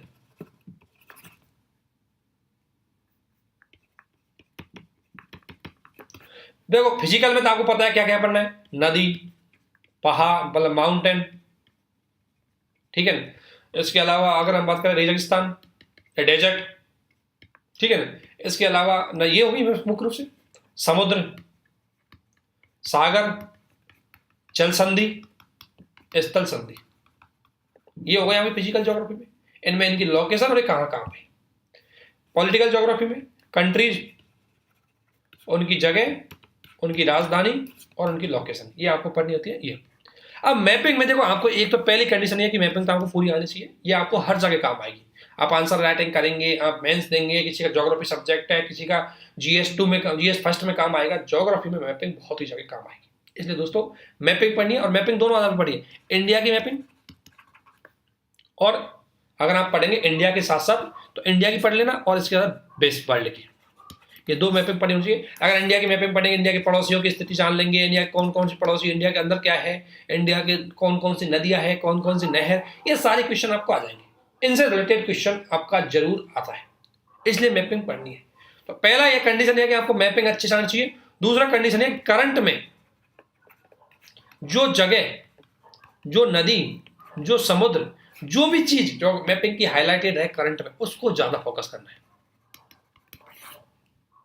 ठीक है। और ये कहां से पता लगेगा, करंट से पता लगेगा। जब हम करंट अखबार पढ़ते हैं कि मान लें ब्लैक सी में कोई घटना हो गई है, तो हमें क्या करना है, ब्लैक सी में जाकर के ब्लैक सी के पड़ोसी कौन कौन से हैं, ब्लैक सी में कौन कौन सी नदी गिरती है, ब्लैक सी की क्या सिचुएशन है, वो देख लेना है, बस ब्लैक सी टॉपिक खत्म। इस तरीके से पढ़ना है, तब जाके आप कवर कर पाओगे, ठीक है ना। तो ये होगा ज्योग्राफी में आपको ये भी। इसके अलावा अगर बात करूं ज्योग्राफी में, ये बता, ज्योग्राफी में एक आपको पढ़नी है क्रॉप्स, एक आपको पढ़नी है मिनरल मतलब फसल और खनिज। और इनमें पढ़ना क्या होता है, फसल में कौन कौन सी फसल है, उनकी विशेष, उनकी जरूरत क्या है, उनका उत्पादन कितना होता है, कहाँ उत्पादन होता है, तीन चीजें आपको पढ़नी है। क्रॉप्स पढ़नी है, मिनरल्स पढ़नी है, एक आपको थोड़ा सा एक काम और करना है, वनस्पति विज्ञान में आ जाएगी, एक मृदा विज्ञान जरूर पढ़नी है। मृदा विज्ञान, मृदा विशेषता, जो बेसिक चीजें हैं वो आपको पता होनी चाहिए, ठीक है। और इसके बाद मिनरल्स में सर्वाधिक मिनरल कहाँ पाई जाती है, अगर स्टेट की एग्जाम दे रहे हो तो डिस्ट्रिक्ट के हिसाब से आपसे पूछा जा सकता है, यूपीएससी की दे रहे हो तो स्टेट के हिसाब से पूछा जा सकता है। ये आपके मेजर टॉपिक है जो ज्योग्राफी में आपको पता होना चाहिए। अगला क्वेश्चन आता है कि अगर आपसे पूछा जाए कि भाई कि पढ़ना क्या है, तो ज्योग्राफी के लिए अगर स्रोतों की मैं बात करूं दोस्तों, अगर मैं ज्योग्राफी के स्रोतों की बात करूं तो स्रोत आपको कौन कौन से फॉलो करने हैं ज्योग्राफी। देखो एक तो हम पढ़ाने की पूरी कोशिश करेंगे, हमारे वीडियो देखना, अभी हम नहीं पढ़ाए, हमने नोट्स जरूर शेयर कर दिए, हमारे नोट्स है उसमें आपको सारी चीजें मिल जाएंगी, नोट्स शेयर कर दिए हमने ज्योग्राफी के, वो हमारे टेलीग्राम पे है, आप देख सकते हैं, वो आपके लिए काफी हेल्प रहेगी। 11th और 12th की एनसीईआरटी वो जरूर पढ़ना, हालांकि छठी से भी एनसीईआरटी आप पढ़ोगे तो हेल्पफुल रहेगी। छठी क्लास की एनसीईआरटी हमारे यहाँ चलाई जा रही है, छठी की कंप्लीट हो गई, सातवीं की चल रही है, वो भी कंप्लीट होने वाली है। तो छठी सातवीं की ज्योग्राफी की एनसीईआरटी कंप्लीट हो रही है, तो वहां से भी आप बेसिक चीजें पढ़ सकते हो, वहां से आपको प्री बहुत ज्यादा हेल्पफुल रहेगी, ठीक है ना। इसके अलावा आप अगर चाहे थोड़ा सा कोई टॉपिक, तो आप चाहे तो कोई मतलब कोई एक बुक है वो फॉलो कर सकते हैं बस। अब बुक तो बर्णवाल की, महेश बर्णवाल की भी आती है, वो हुसैन की आती है, वो माजिद हुसैन की भी आती है, लेकिन उस बुक में पूरा नहीं पढ़ना, उसमें यही फैक्चुअल इन्फॉर्मेशन जो आपको चाहिए वही पढ़नी है बस, और उसके नोट्स बनाने। इस तरीके से आपको ज्योग्राफी कंप्लीट हो जाएगी। मेजर टॉपिक है जो आपसे प्री में पूछा जाता है, चाहे यूपीएससी हो चाहे स्टेट पीसीएस हो। अगर आप किसी स्टेट की दे रहे हो तो उसकी लोकल ज्योग्राफी को जरूर पढ़ना है, उसकी ज्योग्राफी आप पता होनी चाहिए। अगला आपका टॉपिक है साइंस एंड टेक, ये प्री में आपके लिए बहुत महत्वपूर्ण होता है। चाहे आप अगर बात करें स्टेट पीसीएस, देखो अगर स्टेट पीसीएस है तो उसमें जनरल साइंस आ जाती है, और जनरल साइंस के काफी वीडियो हमने बता दिए, लेकिन जनरल साइंस आपको पढ़नी है, चाहे उसमें बायोलॉजी वाला पार्ट है, चाहे केमिस्ट्री वाला पार्ट है, और चलो वो हमने बता रखा है, आपको वीडियो प्रोवाइड करवा रखे कि जनरल साइंस में कौन कौन से टॉपिक आपको पढ़ने, और जनरल साइंस के काफी इंपॉर्टेंट टॉपिक के वीडियो भी हमने शेयर भी करे हुए, आप प्ले लिस्ट में जाके देख सकते हैं। जनरल साइंस स्पेशली आती है स्टेट पीसीएस में, ये बात ध्यान रखना। और यूपीएससी पूछती है आपसे साइंस एंड टेक्नोलॉजी। अब साइंस टेक्नोलॉजी में अगर आपको देखना है तो क्या क्वेश्चन पूछे जाते हैं, साइंस टेक्नोलॉजी पूछा जाएगा, एक तो जैव तकनीकी, जैव तकनीकी में वही है। अगर आप जैव तकनीकी टॉपिक को पढ़ेंगे, जैव तकनीकी क्या है, इसमें न्यू इनिशिएटिव क्या हो रहा है, नई खोज क्या हो रही है, इसके एप्लीकेशन क्या है, इसके यूज क्या है, ये क्वेश्चन आता है यूपीएससी साइंस टेक के ज्यादातर क्वेश्चन उसके यूज से आते हैं, इसका एप्लीकेशन कैसे किए जाते हैं, नई तकनीकी क्या है। जैसे आरएनए डीएनए को रिलेटेड आप वैक्सीन को लेकर के जो तकनीक आई है वो सब किस में आ गया, जैव तकनीकी में आ गया। तो एक क्वेश्चन इसमें आते हैं, क्वेश्चन आते जाते जैव तकनीक से। एक आएगा आपसे क्वेश्चन पूछा जाएगा डिफेंस टेक्नोलॉजी है, डिफेंस और स्पेस, इनसे क्वेश्चन पूछा है। और डिफेंस स्टेट का क्वेश्चन आएगा आपके करंट से कि कोई नए हमने नई खोज, नई बंदूक बनाई है, नई कोई हथियार बनाया, नया कोई जहाज बनाया, कुछ भी नया बनाया, नया नया जो चीज बनाई है उससे क्वेश्चन आपके यहाँ पूछे जाएंगे डिफेंस के क्वेश्चन। तो एक क्वेश्चन आपसे पूछे जाएंगे दोस्तों डिफेंस वाली चीजें आपसे यहाँ जरूर पूछी जाएगी, आपको पता होना चाहिए। और स्पेस में हमने कौन कौन से कार्यक्रम, नासा के क्या कार्यक्रम है, नासा का क्या चीज है, वो जरूर आपको पढ़ना, ठीक है ना, वो चीजें आपको अच्छे से पढ़नी, वो क्वेश्चन आएंगे डिफेंस टेक्नोलॉजी से जुड़े हुए। एक साइंस टेक में क्वेश्चन आते हैं हेल्थ से, स्वास्थ्य से, वैक्सीन वगैरह के, रोग है ना, रोग है और रोगों के लिए सरकार की पहल या हमारे प्रयास, वो क्वेश्चन आते हैं आपके हेल्थ से। ये साइंस टेक के क्वेश्चन आते हैं। सरकार के सरकारी मिशन जो हेल्थ सेक्टर के जुड़े हुए हैं, सरकारी मिशन, सरकारी पहल, ये क्वेश्चन है वो आपके यहाँ से आते हैं, है ना। इसके अलावा ये मेजर क्वेश्चन है, ये आपको ध्यान रखना है। इसके अलावा साइंस टेक में कई टेक्नोलॉजी से जुड़े हुए क्वेश्चन आते हैं, कोई नई टेक्नोलॉजी खोज होती है, ठीक है ना, जैसे 3D प्रिंटिंग हो गई, AI हो गई, IoT हो गई, इंटरनेट ऑफ थिंग, जितनी भी नई टेक्नोलॉजी है उसका क्वेश्चन आएगा ज्यादातर आपसे एप्लीकेशन। ये नहीं पूछेगा टेक्नोलॉजी कैसे काम करती है, क्या सिस्टम है, उससे क्वेश्चन नहीं पूछेगा। आपसे क्वेश्चन पूछा जाएगा उसके प्रयोग में, वो यूज कैसे आती है, उसका क्वेश्चन आपसे टेक्नोलॉजी में पूछे जाते हैं। और टेक्नोलॉजी साइंस टेक को पढ़ने के लिए आपको काम क्या करना है, बेसिक नोट्स हम तो हमारे शेयर कर देंगे, चाहो तो आप विजन के दृष्टि किसी के नोट्स लिखते हो, और करंट अफेयर हम इसको पढ़ाएंगे, अभी हम इसको छोड़ रहे हैं करंट अफेयर, जिसमें आप मंथली मैगजीन कवर कर सकते हो प्लस PT 365, ये दो चीज़ से अभी काफ़ी हद तक करंट अफेयर कंप्लीट हो जाएगी।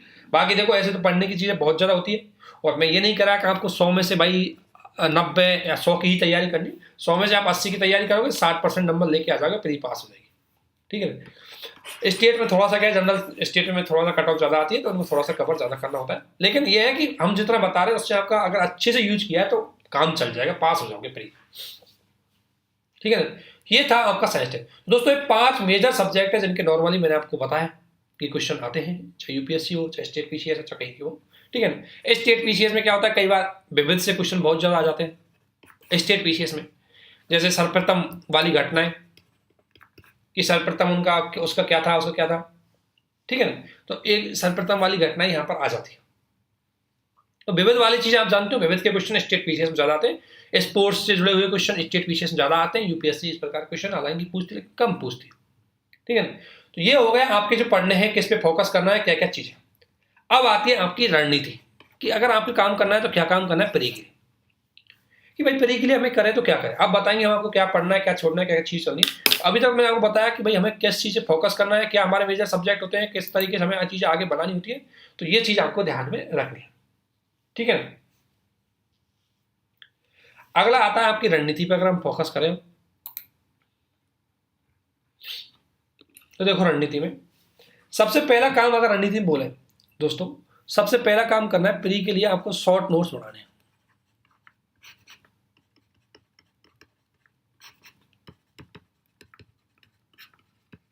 शॉर्ट नोट्स किस किस चीज के बनाने, एक तो जो ऊपर मैंने आपको सभी चीजें बताई, ऊपर सभी चीजें बताई गई है, सभी चीजें इनके, और एक आपको बनाने शॉर्ट नोट्स टेस्ट सीरीज के, और एक शॉर्ट नोट्स प्रीवियस क्वेश्चन के, इनके क्या सॉल्यूशन के। शॉर्ट नोट्स एक करंट अफेयर के, करंट अफेयर्स के शॉर्ट नोट्स बनाने। अब शॉर्ट नोट्स कैसे बनाने, इनके लिए हम एक अलग से वीडियो आपको लेके आएंगे और उसमें हम बना के बताएंगे। सबसे बड़ी बात है बना के बताएंगे आपके सामने कि कैसे हमें शॉर्ट नोट्स बनाने चाहिए, ठीक है ना।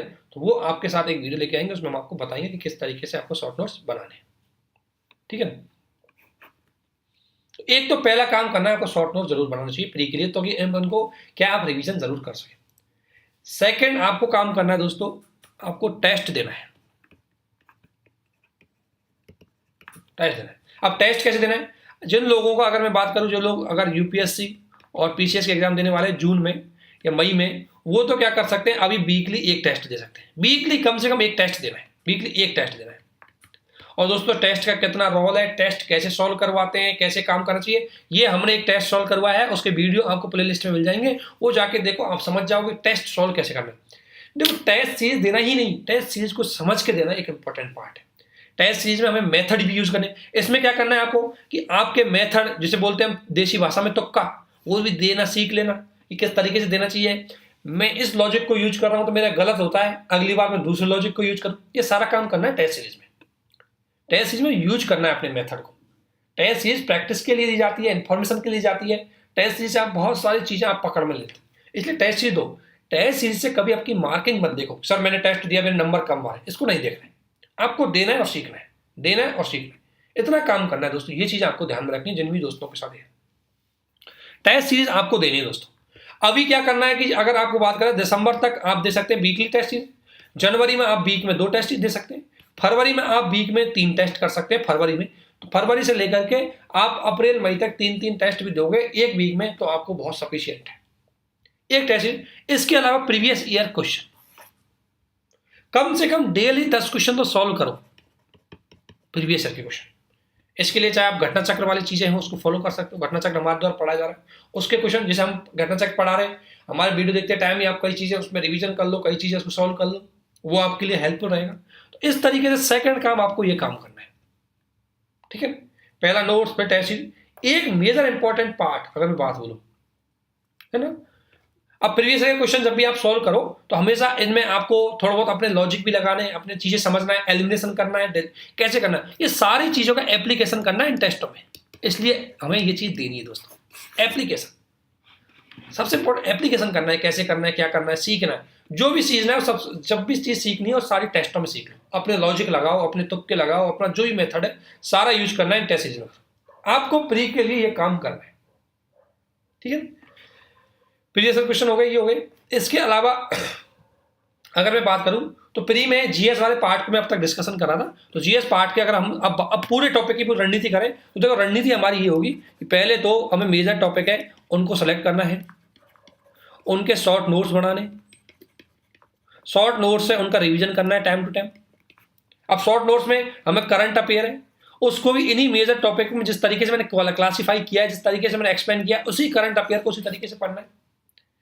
करंट अफेयर में देखो, करंट अफेयर में क्या पढ़ना है आपको, देखो करंट अफेयर किसी भी चीज की पढ़ लो, मैं करंट अफेयर में देखो बेसिक चीज बताता हूँ क्या पढ़ना होता है,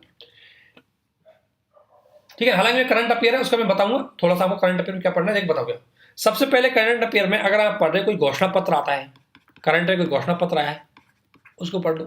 करंट अफेयर में ये होती है चीजें प्री के लिए।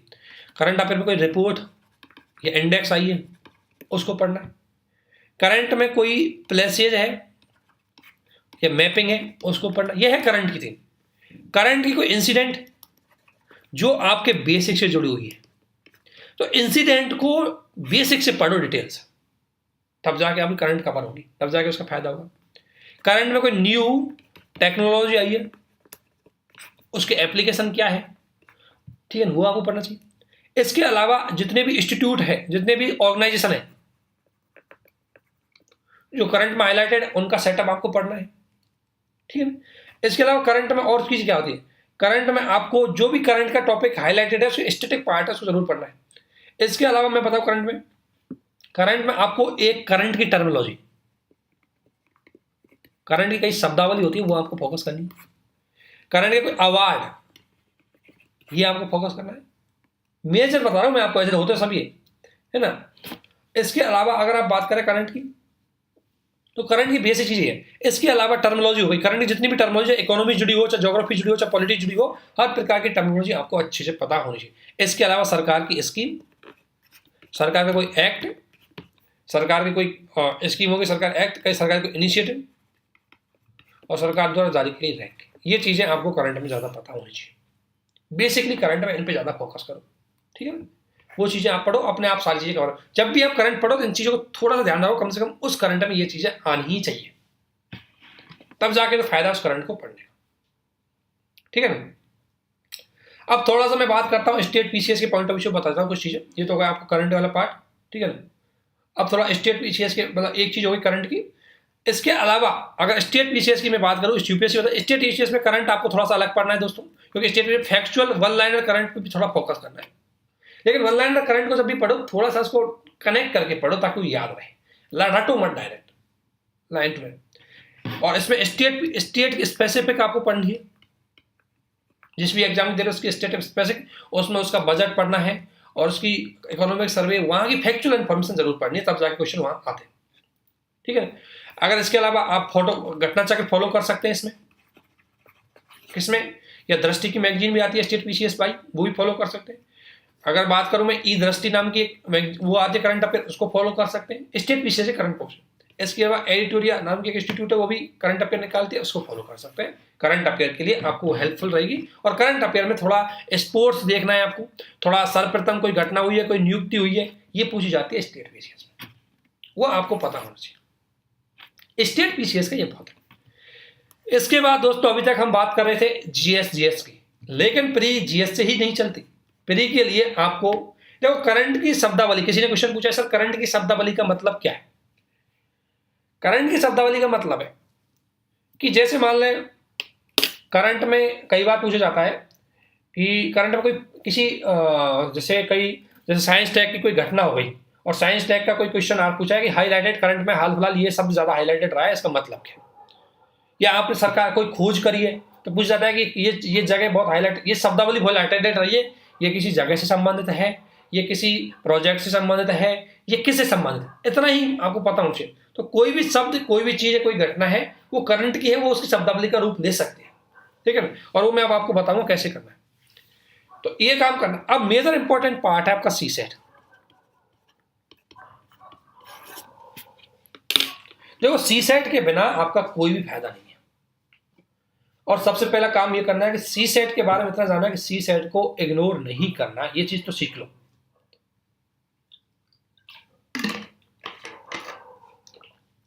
सी सेट है उसको इग्नोर नहीं करना है, चाहे वो यूपीएससी में है, यूपीएससी में क्वालिफाई होती है, लेकिन वो क्वालिफाई करना भी महंगा पड़ जाता है, कई बार हो नहीं पाती।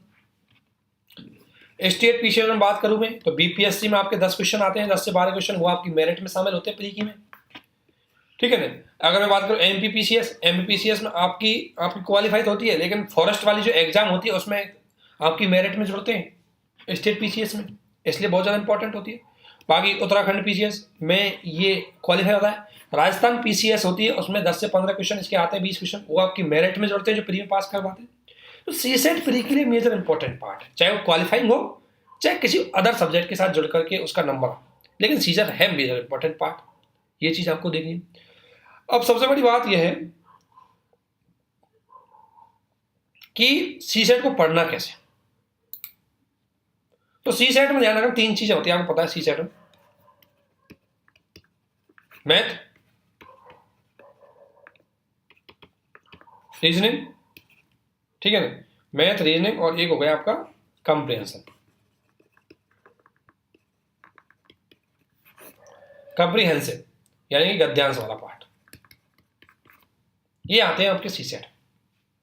अब देखो मैथ में क्या पढ़ना है, स्पेसिफिक टॉपिक पढ़ना है जो हमारे द्वारा आपको पढ़ाए जा रहे हैं। हम सी सेट को पढ़ा रहे हैं स्पेसिफिक टॉपिक, उस स्पेसिफिक टॉपिक को पढ़ना है पहले। तो उसका बेसिक कॉन्सेप्ट आपको पता होना चाहिए, उसके क्या फॉर्मूले हैं, कैसे क्वेश्चनों को सॉल्व किया जाता है, और हर मेथड के 2-2 3-3 क्वेश्चन आप सॉल्व करके देख लो। एक तो है बेसिक क्वेश्चन ये, ठीक है। तो सी सेट में आपको मैथ पढ़ना है, मैथ में जो स्पेसिफिक टॉपिक है उनका बेसिक कॉन्सेप्ट, बेसिक क्वेश्चन आपको पता होना चाहिए। आखिरकार जोड़ बाकी गुणा भाग अच्छी कैलकुलेशन आनी चाहिए। इन चीजों को तो आपको सीखना है पहला काम, ठीक है। तो ये हमारे द्वारा पढ़ सकते हैं, हम रेगुलरली इसकी क्लास चल रही है सी सेट की क्लास चल रही है, उनको आप देख सकते हो, वहां से आपको इसको कवर कर सकते हैं इजीली, ये आपका अच्छे से कवर हो जाएगा, ठीक है। तो एक है मैथ जो हमारे द्वारा चलाई जा रही है सीरीज, उसको फॉलो करो, उससे आपका कवर हो जाएगा, बिल्कुल टू द पॉइंट स्ट्रेटजी के साथ उसको कवर किया जा रहा है, ट्रिक्स उसमें यूज की जा रही है। उसी में हम रीजनिंग करवाएंगे। तो एक रीजनिंग, तो रीजनिंग पहले काम करना है, दोनों का बेसिक कॉन्सेप्ट आपको पता होना चाहिए कि भाई कोई क्वेश्चन आता है, नंबर सिस्टम में कोई क्वेश्चन आया, लॉस प्रॉफिट का कोई क्वेश्चन आया, उनको सॉल्व कैसे करना है, ये तो आपको सबसे पहले पता होना चाहिए। इसलिए इसके लिए हमने आपको सीरीज चला रखी है, आप उसको देखो समझो अच्छी तरीके से। सी सेट के लिए अगर मैं बात करूं, बुक लेने की कोई जरूरत है नहीं है वैसे। अगर आप चाहते हो तो RS अग्रवाल की एक बुक आती है थोड़ी बहुत, उसमें से कुछ सेलेक्टेड टॉपिक उनको पढ़ सकते हो, ठीक है ना, तो वो बुक ले सकते हो, लेकिन अलग से बुक लेने की कोई जरूरत नहीं है। सीसेट में ये है कि कोई भी रणनीति है उसमें 5 साल के क्वेश्चन भी यदि आपने अच्छे सॉल्व कर लिए तो उससे आपका काम चल जाएगा सीसेट, ठीक है। तो एक तो सीसेट में ये है, ठीक है। दूसरा सीसेट में आपको बात करें कंप्रिहेंशन पार्ट, इसको मैं अभी देखो मैथ रीजनिंग को हमारा आकाश साहब पढ़ा रहे हैं, कंप्रिहेंशन पार्ट में सॉल्व करवाऊंगा आपको, मैं पढ़ाऊंगा इसको किस तरीके से पढ़ाना है मैं खुद। तो कंप्रिहेंशन पार्ट ये हम कवर करवाएंगे, उसको मैंने 2-3 वीडियो अगर आपने देखेंगे, बहुत इजी मेथड होता है कंप्रिहेंशन पार्ट में। इसमें कुछ स्पेसिफिक क्वेश्चन की डिमांड होती है कि इसका विशेष सबसे अच्छा इसका निष्कर्ष कौन सा है, ये चीजें क्वेश्चन की डिमांड होती है। क्वेश्चन में निहितार्थ पूछ लिए जाते हैं, कई बार पूर्वानुमान पूछ लिए जाते हैं, तो ये चीज हम आपको बता देंगे कंप्रिहेंशन में। ये तो यूपीएससी के हिसाब से। स्टेट पीसीएस में जैसे थोड़े बहुत अलग से हिंदी की कोई कॉमन चीजें पूछी जाती है, हिंदी की ग्रामर पूछी जाएगी, ठीक है ना, जिसे एमपीपीसीएस में पूछी जाती है। वो ग्रामर ज्यादा इंपॉर्टेंट वो है नहीं, आप थोड़ा सा प्रीवियस ईयर क्वेश्चन पढ़ोगे तो इसलिए आपको समझा दी जाएगी। थोड़ा सा कुछ जैसे यूपीपीसीएस में अगर बात करूँ, थोड़ा सा यूपीपीसीएस में सीसेट के लिए, ठीक है ना, यूपीपीसीएस में सीसेट के लिए थोड़ा स्पेसिफिक पढ़ना पड़ता है। ग्रामर तो आती है, जैसे ग्रामर अलंकार वगैरह जो भी है वो आज से पूछे जाते हैं। और एक कम्युनिकेशन वाले जो क्वेश्चन है, संचार वाले, वो क्वेश्चन यूपीपीसीएस में आते हैं, तो उनको थोड़ा सा, उनकी ज्यादा चीज नहीं, थोड़ा सा रणनीति अच्छी से पढ़नी है, ठीक है। तो ये हो गया सीसेट के, हम क्या कर रहे हैं, सीरीज चलाई जा रही है। आपको करना क्या है कि हमारी सीसेट की सीरीज है उसको फॉलो करो, पहला काम ये करना है। सेकंड हम क्या करेंगे, इसे 5 ईयर के प्रीवियस ईयर क्वेश्चन सॉल्व करवाएंगे, उससे आपका सीसेट कवर हो जाएगा, उससे आपकी प्रैक्टिस हो जाएगी, ये चीज रहेगी। आपको अभी क्या करना है, आपको बेसिक कॉन्सेप्ट समझना है, तभी जनवरी तक ये काम करना है। जनवरी के बाद फरवरी, अप्रैल, मार्च, अप्रैल, इन तीनों में आपको 5 साल के क्वेश्चन है उसको अच्छे सॉल्व करना है। 2013 के बाद जब से सीसेट जुड़ा है तब से हम हर साल, चाहे यूपीएससी हो चाहे स्टेट पीसीएस हो, इनकी प्रैक्टिस करनी है। क्वेश्चनों की जितनी ज्यादा प्रैक्टिस करोगे सीसेट इजीली आपका निकल जाएगा, वो हम आपको करवाने की पूरी कोशिश करेंगे। आपको क्या करना है, सीसेट की हमारी सीरीज फॉलो करनी है। उसमें करना क्या है, जैसे मान लें आपको अभी हमारे सामने पढ़ाया जैसे परसेंटेज, तो परसेंटेज के सारे मेथड सबने आपको बता दिए होंगे। आपको प्रीवियस ईयर के क्वेश्चन पे जाके खुद ही उनको सॉल्व करो कि वो क्वेश्चन आप सॉल्व कर पा रहे नहीं कर पा रहे। अगर आप नहीं कर पा रहे तो किसी क्वेश्चन को हमारे साथ स्क्रीन शेयर करो, टेलीग्राम चैनल पर जो आंसर राइटिंग ग्रुप है उसमें शेयर कर सकते हो, हम उसको सॉल्व करके बताएंगे, हम आपको समझा के बताएंगे। जब आप क्वेश्चन भेजोगे हमारे पास तभी तो हम उसका डिटेल से बता पाएंगे। अभी तो हम हमारे पॉइंट ऑफ व्यू से बता रहे हैं, हो सकता है कोई चीज आपकी समझ में नहीं आ रही हो या एक बार में समझ में नहीं है, तो आपसे रिक्वेस्ट है उन क्वेश्चनों को जैसे कोई सॉल्व कर रहे हैं आप, तो सॉल्व किया नहीं हुआ उसका स्क्रीनशॉट लिया, शेयर कर दिया, सर इसको कैसे सॉल्व करेंगे पूछ लो। लेकिन मुझे लगता है कि आप लोग देखते नहीं होंगे, क्योंकि जब तक आप किसी चीज को देखेंगे नहीं आपको डाउट होगा नहीं, और डाउट होगा नहीं तो आप पूछेंगे नहीं। तो इसलिए आपसे रिक्वेस्ट है कि चीजों को रेगुलरली देखो, समझो और रेगुलरली फॉलो करो, हल्के मत लो। बहुत सारे दोस्त जिनका मैथ सब्जेक्ट होता है, जिन्होंने इंजीनियरिंग की होती है, जिन्होंने बीएससी की होती है मैथ में, वो भी सीसेट में फेल हो जाते हैं, ध्यान रखना। तो सीसेट को कभी हल्के में मत लेना। और पिछले कुछ टाइम से सीसेट बहुत ज्यादा चीजें सिचुएशन पैदा कर रही है। अगर सीसेट आपकी नहीं निकल पाई तो वैसे फायदा है क्या एग्जाम का, उसके बाद ना तो आपकी मेंस काम आएगी ना आपकी जीएस काम आएगी। जब तक सीसेट क्वालिफाई नहीं हुआ कोई भी चीज काम नहीं आएगी। तो ये चीजें आपको सीसेट को ध्यान रखना है और सीसेट को बिल्कुल आपको हल्के में नहीं लेना है। ये थी बेसिक चीजें जो मैं आपको बताना चाह रहा था, है ना। करना क्या है, अभी आप डेली सीसेट के 10 क्वेश्चन 5 क्वेश्चन सॉल्व करो। हमने जो वीडियो पढ़ा, जैसे हमने परसेंटेज पढ़ा दिया तो परसेंटेज के क्वेश्चन सॉल्व करो, प्रीवियस ईयर के क्वेश्चन जाके, ठीक है ना। लॉस प्रॉफिट पढ़ रहा है उसे क्वेश्चन जाके सॉल्व करो, नंबर सिस्टम पढ़ा है उसी क्वेश्चन जाके सॉल्व करो। तो ये 10-10 5-5 क्वेश्चन आपको सॉल्व करने हैं, प्रैक्टिस करनी है, क्योंकि मैथ प्रैक्टिस मांगती है। बिना प्रैक्टिस से मैथ सॉल्व नहीं होती। जितनी ज्यादा आप प्रैक्टिस करोगे आपकी स्पीड बढ़ेगी, आपकी कैलकुलेशन बढ़ेगी, इजिली आप अच्छे से सॉल्व कर जाओगे। तो ये चीज आपको देखनी है, तो मैथ प्रैक्टिस मांगती है। एक दिन में मैथ नहीं सीख सकते, और कभी मैथ को ज्यादा हल्के में मत लो। सीसेट के लिए मैथ काफी हेल्पफुल है।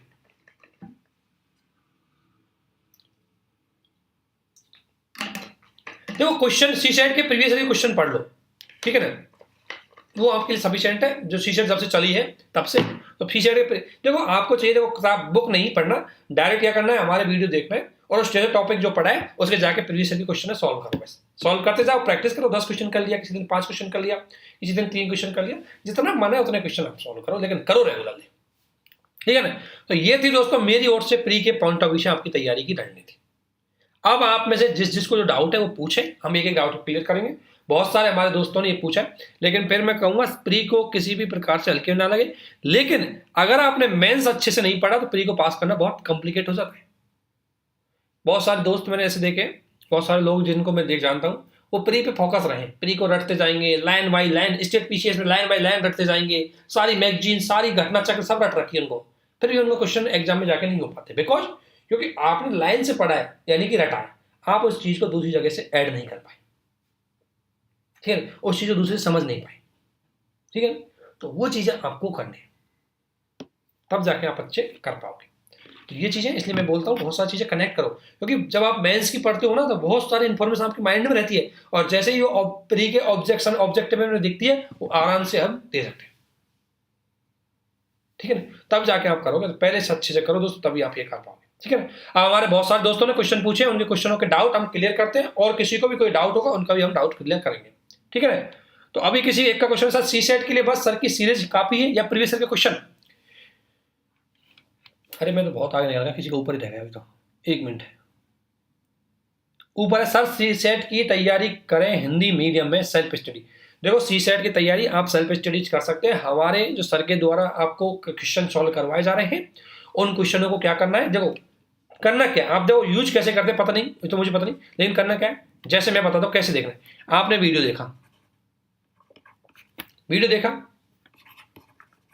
ठीक है ना, वीडियो देखा, मान लिया आपने नंबर सिस्टम का वीडियो देखा, उसमें सर ने आपको 5 मेथड बताए सॉल्व करने के, उन 5 मेथडों के तरीके, जब सर ने क्वेश्चन भी सॉल्व करवाए, उनके आप प्रीवियस ईयर के क्वेश्चन ढूंढो और करो। 2 क्वेश्चन ढूंढ लिया, 3 क्वेश्चन सर्च कर लिए, 4 क्वेश्चन करे, तो उस टॉपिक के क्वेश्चन सेलेक्ट करो, फिर अगले वीडियो को देखो, फिर उसके क्वेश्चन करो, फिर अगले वीडियो को देखो, इस तरीके से प्रैक्टिस करते जाओ साथ साथ, तब आपकी तैयारी होगी। तब आपने वो हमारे वीडियो देख लिया और क्वेश्चन ये प्रीवियस ईयर क्वेश्चन सॉल्व कर लिया, आपकी तैयारी ठीक है, ज्यादा कोई डरने का जरूरत नहीं है। लेकिन ध्यान रखना, बार बार प्रैक्टिस करो, ऐसा नहीं कि आज क्वेश्चन कर लिया 10 दिन बाद फिर कर रहे, ऐसे नहीं, रेगुलरली क्वेश्चन करो। अगर आपने बीच में हल्के में ले लिया तो आप सॉल्व नहीं कर पाओ, ठीक है ना। तो हमारी वो है, आप सेल्फ स्टडी अच्छे से कर सकते हो, बिल्कुल हमारे द्वारा जो बताई जा रही चीज उनके अच्छे से। So tell me about answer writing, how to improve speed. Answer writing की स्पीड से पहले आपको काम करना है दोस्तों, कि आप आंसर राइटिंग अच्छे से कर पा रहे हो नहीं कर पा रहे। इसलिए हमारे 1-2 वीडियो देख सकते हो, हमने कुछ वीडियो है, बहुत सारे वीडियो हमारे पास अवेलेबल है, हम लाइव कॉपी टेस्टिंग भी करते हैं और लाइव कॉपी चेकिंग करते हैं, आपको आंसर राइटिंग बताते हैं, केस स्टडी भी हमारे द्वारा बताई गई है, ठीक है ना। तो सबसे पहला काम यह है कि आंसर राइटिंग अगर आपको इंप्रूव करनी है स्पीड, तो कोई चीज इंप्रूव करने से पहले आपको आंसर राइटिंग के सारे तरीके आने चाहिए, कि आंसर राइटिंग के कंटेंट सही यूज कर रहा हूं, मुझे सारी चीजें आनी चाहिए। पहला चीज सीखना है कि आंसर राइटिंग अच्छे कैसे। सेकंड, आपको ध्यान देना है स्पीड में, और स्पीड बढ़ाना कोई बड़ी बात नहीं है। स्पीड बढ़ाने के लिए आपको चाहिए अच्छे से रिवीजन। जो भी चीज क्वेश्चन लिख रहे हो उसकी स्पीड तभी आएगी जब आपके माइंड में जितना जल्दी क्लिक होगा, क्योंकि जो चीज आपके माइंड से होगी वही चीज आपकी स्पीड। पहले आपको क्या करना है, किसी भी आंसर राइटिंग करने से पहले उस चीज के बारे में आपको अच्छे से पता हो, पहली चीज ऐसे। दूसरी स्पीड आती है प्रैक्टिस से। हो सकता है कोई क्वेश्चन को लिखने में आप 10 मिनट लगा दो, कल हो सकता है उसमें 9 मिनट लग जाए, 8 मिनट, स्पीड से आती है। तो पहला काम करना है सीखना, दूसरा रिवीजन करना, तीसरा प्रैक्टिस करना है। जितनी ज्यादा प्रैक्टिस करोगे आपकी आंसर राइटिंग की स्पीड, मैं ये कहता हूं कि काफी हद तक सुधर जाएगी, ठीक है ना। ये सारी चीजें पेन से लिखने वाली चीजें हैं, ये हाथ से काम करती है और माइंड से चलती है, तो ये आपको काम करना है, ठीक है। जिसका भी क्वेश्चन है। अगला, सर मेरा प्रीलिम्स के सारे सब्जेक्ट कंप्लीट हो गए हैं, लेकिन मैं मेंस का रिवीजन में कम ध्यान दिया है, सर जी जनवरी से स्ट्रेटजी अपनाऊं, प्लीज बता दीजिए। देखो सबसे बड़ी बात है, मैंने आपको बता दिया कि अभी तक प्री के लिए क्या करना है, तो वो आप प्री के लिए करो, मेंस का रिवीजन करो। मेंस का रिवीजन ही आपकी प्री की इंफॉर्मेशन बनेंगी, उनको आपको हल्के में नहीं लेना है। जिन दोस्तों के क्वेश्चन है वो मैं बता रहा हूं उसको, कि मेंस के क्वेश्चन ही आपकी प्री के फैक्ट बनेंगे। जो भी प्री का फैक्ट है वहां पर मेंस के क्वेश्चन बनेंगे, तो उसमें आपको किसी भी प्रकार की चीजें हैं उनका नहीं देखना है, ठीक है ना। तो आपको ये चीज अच्छे से देखनी है, ठीक है ना। तो जिसका भी क्वेश्चन है ध्यान रखना कि आपको क्या करना है, प्री के क्वेश्चन, प्री का जो मैंने तरीका बताया उन पे करो, शॉर्ट नोट्स बनाते जाओ और मेंस का रिवीजन करो। जनवरी तक कर लो मेंस का रिवीजन, कोई दिक्कत नहीं है, लेकिन प्रैक्टिस करो। वीक में एक टेस्ट देना कोई बड़ी बात नहीं है, टेस्ट दो, उसको सॉल्व करो। तो प्री कोई ज्यादा टाइम नहीं मांगता, आपको इतना काम तो करना ही है, ठीक है ना। जिसका भी क्वेश्चन है वो एक क्वेश्चन को समझ गया होगा। अगला क्वेश्चन है, सर क्या आप ऑनलाइन क्लास नहीं देते हैं, आई मीन पेड क्लास हम नहीं दे रहे, हम एकदम फ्री ऑफ कॉस्ट आपके लिए सिलेबस चला रहे हैं। पॉलिटी और इकोनॉमी है वो चल रही है हमारी, घटना चक्र चल रहा है, एनसीईआरटी चल रही है, प्रीवियस ईयर के क्वेश्चन चल रहे हैं, आंसर राइटिंग चल रही है, विजन की करंट मैगजीन चल रही है। इतनी सारी चीजें हैं जो हमारे पास समय है, उस समय में हम प्रोवाइड करवा रहे हैं। रिक्वेस्ट है कि आप उनको फॉलो करें। किसी प्रकार का कोई पेड कोर्स हमारी ओर से नहीं चल रहा, लेकिन जो सीरीज में हमारे द्वारा प्रोवाइड किया जा रहा है, आपको गारंटी है इतना कर लोगे आपकी एग्जाम निकल जाएगी। ठीक है ना, अभी पैसा नहीं लेना है हमें, हम बिल्कुल फ्री ऑफ कॉस्ट चला रहे हैं। लेकिन हमारा अगर आप पेड करना चाहते हो तो पेड की एक ही कंडीशन है कि उनका यूज कर लो जो चीज हम बताना चाह रहे हैं और एग्जाम पास कर जाओ। इसके अलावा सर प्रीलिम्स 2 बार नहीं हुआ है, क्या मुझे अभी से प्री की तैयारी में लग जाना चाहिए? मेंस की बहुत तैयारी अभी पूरी नहीं हो पाई। देखो मैं ध्यान रखना, अगर आपका प्री अभी नहीं हो पा रहा है तो आपकी सबसे बड़ी समस्या वही है कि आपने कभी मेंस को अच्छे से पढ़ा नहीं। जिन लोगों का प्री अच्छे से नहीं होता उनका मेन कारण होता है उन्होंने मेंस को अच्छे से नहीं पढ़ा। अगर आप डिटेल से मेंस पढ़ लेते हो और उसका अच्छे से रिवीजन कर लेते हो, प्री पास करना कोई बड़ी बात नहीं। तो आपको काम करना है कि पहले देखो, मैंने जिस तरीके से आपको बताइए भाई आपको जनवरी तक, दिसंबर तक किन किन चीज़ों पे फोकस करना है। जनवरी दिसंबर तक आप प्री के लिए थोड़ा सा शॉर्ट नोट्स बनाना चालू करो। थोड़े बहुत आप क्या कर सकते हो कि थोड़े बहुत अपने फैक्चुअल इन्फॉर्मेशन उनको कलेक्ट करो। लेकिन मेंस वाली चीज़ का अगर कॉन्सेप्ट आपने अच्छे से पढ़ा है तो प्री में आपको दिक्कत नहीं आएगी। तो आप एक काम ये कर सकते हैं कि अभी सिर्फ ये काम कर सकते हैं कि मेंस में वो टॉपिक जो प्री में आते हैं, जैसे मैंने 5 टॉपिक बताए आपको, history, polity, economy, geography, science tech, इन टॉपिकों पे ज़्यादा फोकस करो। एथिक्स इनको अभी थोड़ा हो सकता है कि आप इग्नोर कर सकते हो, लेकिन ऑप्शनल सब्जेक्ट एथिक्स मेंस के लिए इंपॉर्टेंट है, इसलिए इनको दिसंबर तक कंप्लीट करने की कोशिश करो। ठीक है ना, फिर आप प्री फोकस हो सकते हैं। लेकिन आपका प्री नहीं हुआ, इसका एक कारण यह है कि आप मेंस के पॉइंट ऑफ व्यू से अच्छे से नहीं पढ़े। तो आप जो भी है उनसे मैं रिक्वेस्ट हूँ, एक बार मेंस के हिसाब से कॉन्सेप्ट पढ़ो, फिर आप प्री फोकस करना चालू कर दो। जनवरी से प्री का बिल्कुल फोकस करो, अच्छे से करो, जिस तरीके से मैंने बताया उस तरीके से करो, शॉर्ट नोट्स बनाओ, हर तरीके को पढ़ो, अपने आप प्री निकल जाएगी, डोंट वरी। लेकिन मेंस आपके कॉन्सेप्ट को डेवलप करती है, मेंस आपकी बहुत सारी चीजें उनको कनेक्ट करती है, इसलिए मैं रिक्वेस्ट करता हूँ कि थोड़ा सा आपका डिटेल कॉन्सेप्ट होना चाहिए। ठीक है ना, ये चीज आपको देखनी है। इसके अलावा अगला अगर मैं बात करूं, अगला क्वेश्चन है किसी का, सर सिलेबस समझ में नहीं आ रहा है, सिलेबस का वीडियो बना दीजिए। देखो मैंने जिसने भी क्वेश्चन पूछा उससे रिक्वेस्ट है कि मैंने सिलेबस समझने के लिए 3 से 4 वीडियो बना रखे, वो एक तरह से डेमो टाइप में, आप उनको देख करके आप और सिलेबस को समझ सकते हैं। आप चाहो, मैंने प्रीवियस क्वेश्चन के साथ सिलेबस को समझने की कोशिश की और एक लाइव आपके साथ जुड़ करके कि सिलेबस को कैसे समझा जाता है, लाइव आपके साथ जुड़ करके भी आपको बता दिया जाएगा। तो ये भी ध्यान रखना, ठीक है ना। आपको लाइव जुड़ करके मैं एक बार लाइव का नोटिफिकेशन डालूंगा, आप देखना, उसमें हम आपको लाइव जुड़ करके चीज कर सकते हैं। इसको हम नोट डाउन कर रहे हैं कि आपको लाइव इसका डिस्कशन करेंगे, सिलेबस को कैसे कनेक्ट करें। हालांकि आप चाहे तो हमारा वीडियो देख सकते हैं। अगला क्वेश्चन क्या है, how should be start from scratch, मतलब स्टार्टिंग। ये क्या कहना चाह रहा है, कोई अगला क्वेश्चन में समझ नहीं पाया, जिसका क्वेश्चन है वो बताओ। अच्छा, how should be start from starting for 2024 की एग्जाम। 2024 की एग्जाम के लिए बहुत सारे लोगों की क्यूरी आ रही है, तो हमारी रिक्वेस्ट है कि हम 2024 की रणनीति लेकर के एक वीडियो लेके आएंगे। 2024 की एग्जाम के लिए क्या रणनीति होनी चाहिए, क्या क्या तैयारी करनी चाहिए, तो जिसका भी क्वेश्चन है उसका एक वीडियो प्रोवाइड करवा देंगे। लेकिन कभी भी किसी एग्जाम की यदि आपको स्टार्टिंग करनी है तो स्टार्टिंग करने का तरीका एक ही होता है, फर्स्ट ऑफ ऑल उस एग्जाम के पैटर्न को समझो, ठीक है ना। दूसरा, आपको उस एग्जाम के प्रीवियस ईयर के क्वेश्चन को समझो, उसके सिलेबस को। ये काम होता है किसी भी स्टार्टर के लिए, किसी भी एग्जाम की तैयारी करने के लिए, चाहे वो दुनिया की कोई भी एग्जाम हो, उसका पहला काम ये करना है उसको। इतना करने के बाद अगर यूपीएससी दे रहा है तो आपको एनसीईआरटी पढ़नी है। फर्स्ट स्टेज आपकी एनसीईआरटी होगी, पहली स्टेज आपकी ये हो गई, सेकंड स्टेज आपकी हो गई। और जब एनसीईआरटी पढ़ ले, फिर एनसीईआरटी को साथ में लेकर के एक क्लास नोट्स हर सब्जेक्ट की, एक बुक हर सब्जेक्ट का और एनसीईआरटी, इन तीनों चारों चीज़ों को साथ में लेकर के फिर आपको स्टडी करनी है। ये होती है आपकी थर्ड स्टेज, और इस थर्ड स्टेज में आपको अच्छे से तैयारी करनी है। लेकिन जब आप इस पॉइंट पे ज़्यादा काम करोगे प्रीवियस ईयर के क्वेश्चनों पे, तभी आप यहाँ समझ पाओगे क्या पढ़ना है क्या छोड़ना है, ठीक है ना। जिसकी भी ये चीज़ें ध्यान रखना। अगर क्वेश्चन है सर क्या प्रीलिम्स के लिए प्रीवियस 25 के क्वेश्चन सॉल्व करना जरूरी होता है, देखो जरूरी तो नहीं है। क्वेश्चन सॉल्व करो, देखो आप सॉल्व करने के लिए क्या तरीका अपना, क्वेश्चन सॉल्व करो 2022 से लेकर के, पहले 2022 के करो, 2021 के करो, 2020 के करो, ऐसे करो। और जितना कर पाए उतना करो, जितना ज़्यादा कर पाए उतना अच्छा है, आपकी प्रैक्टिस होगी।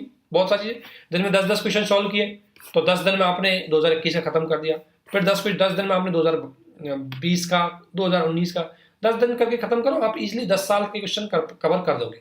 और यदि आप 15 क्वेश्चन कर सके तो भी अच्छा है। देखो प्रीवियस क्वेश्चन अभी प्रैक्टिस है, वो अच्छे से आपको सॉल्व करवाएंगे, इसलिए आप जितना कर सके। लेकिन स्टार्टिंग करनी है आपको 2022 से, फिर बैक जाना है।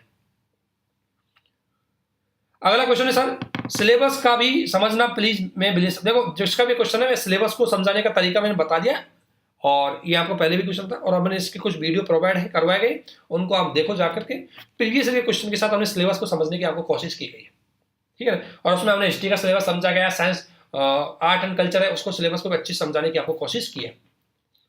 अगला क्वेश्चन किसी ने पूछा है, सर मेरा बीपीएससी प्री मार्क्स 3 मार्क्स से रह गया है, फुल फोकस प्री पर ही था बट हाई कट ऑफ चला गया। एक चीज ध्यान रखना, मैं फिर कह रहा हूं जैसे ध्यान रखना, आपका फुल फोकस प्री पे था, यही सबसे बड़ी मिस्टेक थी। आपको कम से कम बीपीएससी देना है तो पहले मेंस की तैयारी अच्छे से करनी चाहिए, उसके बाद प्री के 2 महीने पहले आपको प्री पे फोकस होना चाहिए, तब आप बहुत सारी चीजें कवर कर लेते। अगर मेंस में आपने history, polity, geography, economy, science सब चीजें पढ़ रखी है तो वही प्री की चीजें थी।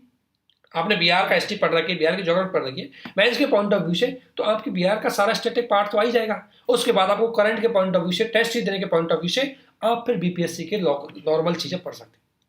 तो ठीक है, अब जैसे फरवरी में बीपीएससी है तो नॉर्मली अभी हम कह सकते हैं कि प्री को ध्यान देना है, लेकिन मेंस को भी साथ में पढ़ते हुए चलो, ठीक है ना। कम से कम मेंस के लिए भी 4 से 5 घंटे आप रिजर्व रखो।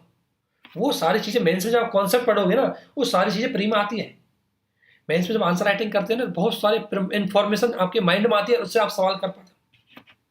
बिहार का अगर आप पेपर देखोगे बीपीएससी का, तो जैसे हमें जैसे बीपीएससी का हमने एग्जाम नहीं दिया, लेकिन बीपीएससी के पेपर में क्योंकि हमने अच्छे से डिटेल से चीजें पढ़ रखी है, इसलिए बीपीएससी के 80 से 90 क्वेश्चन डायरेक्टली आप सेलेक्ट कर सकते हो।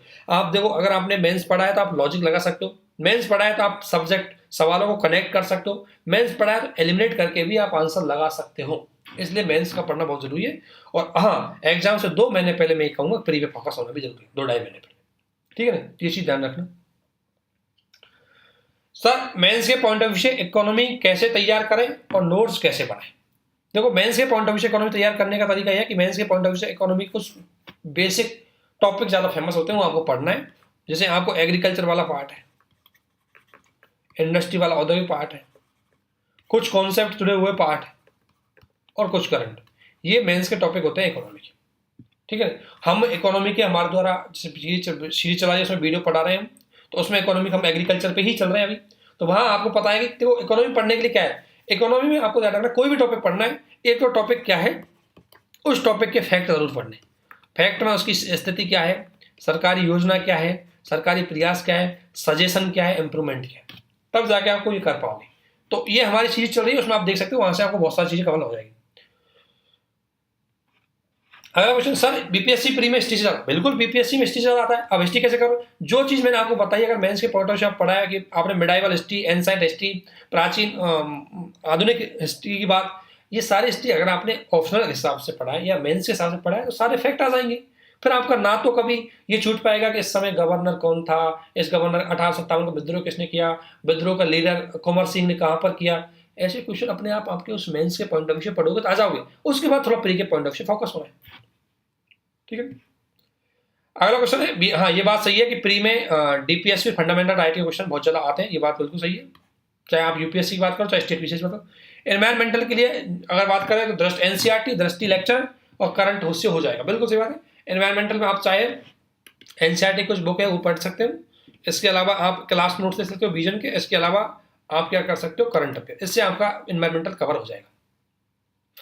सर आर्ट्स 52 आर्टिकल 50 सही है, हाँ ये बात सही है, किसी ने बोला है कि आर्टिकल 50 स्टेट पीसीएस में फेवरेट है, बिल्कुल सही बात है। आर्टिकल 50 मैंने देखा है यूपी पीसीएस 2020 में पूछा गया था, इसके बाद बीपीएससी में क्वेश्चन पूछा गया था, उत्तराखंड पीसीएस में पूछा गया था, तो कुछ आर्टिकल है जो उनको बार बार पूछे जाते हैं।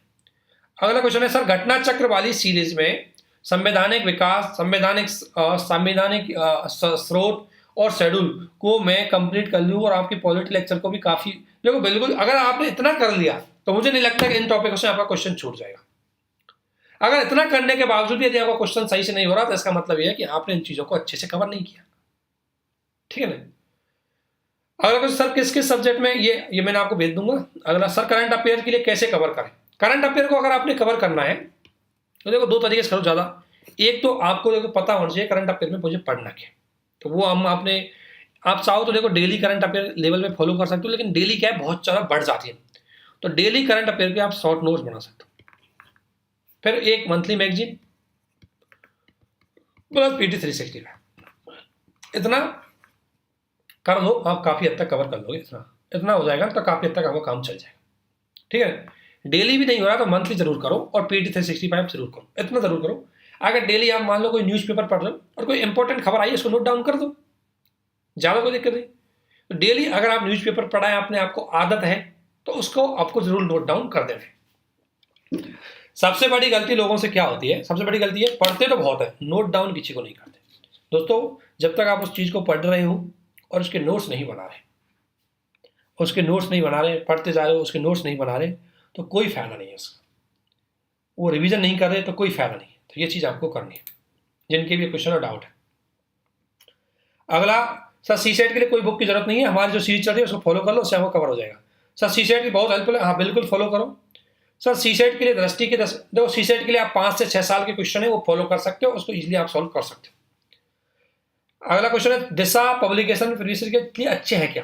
बिल्कुल सही है, इनको ले सकते हो, दिशा पब्लिकेशन को प्रीवियस ईयर के क्वेश्चन, और इनसे आप सॉल्व कर सकते हो। प्रीवियस ईयर के क्वेश्चन तो कहीं से लो, आपको प्रीवियस ईयर का क्वेश्चन लेना है, हमको सॉल्व करना है और सीखना है।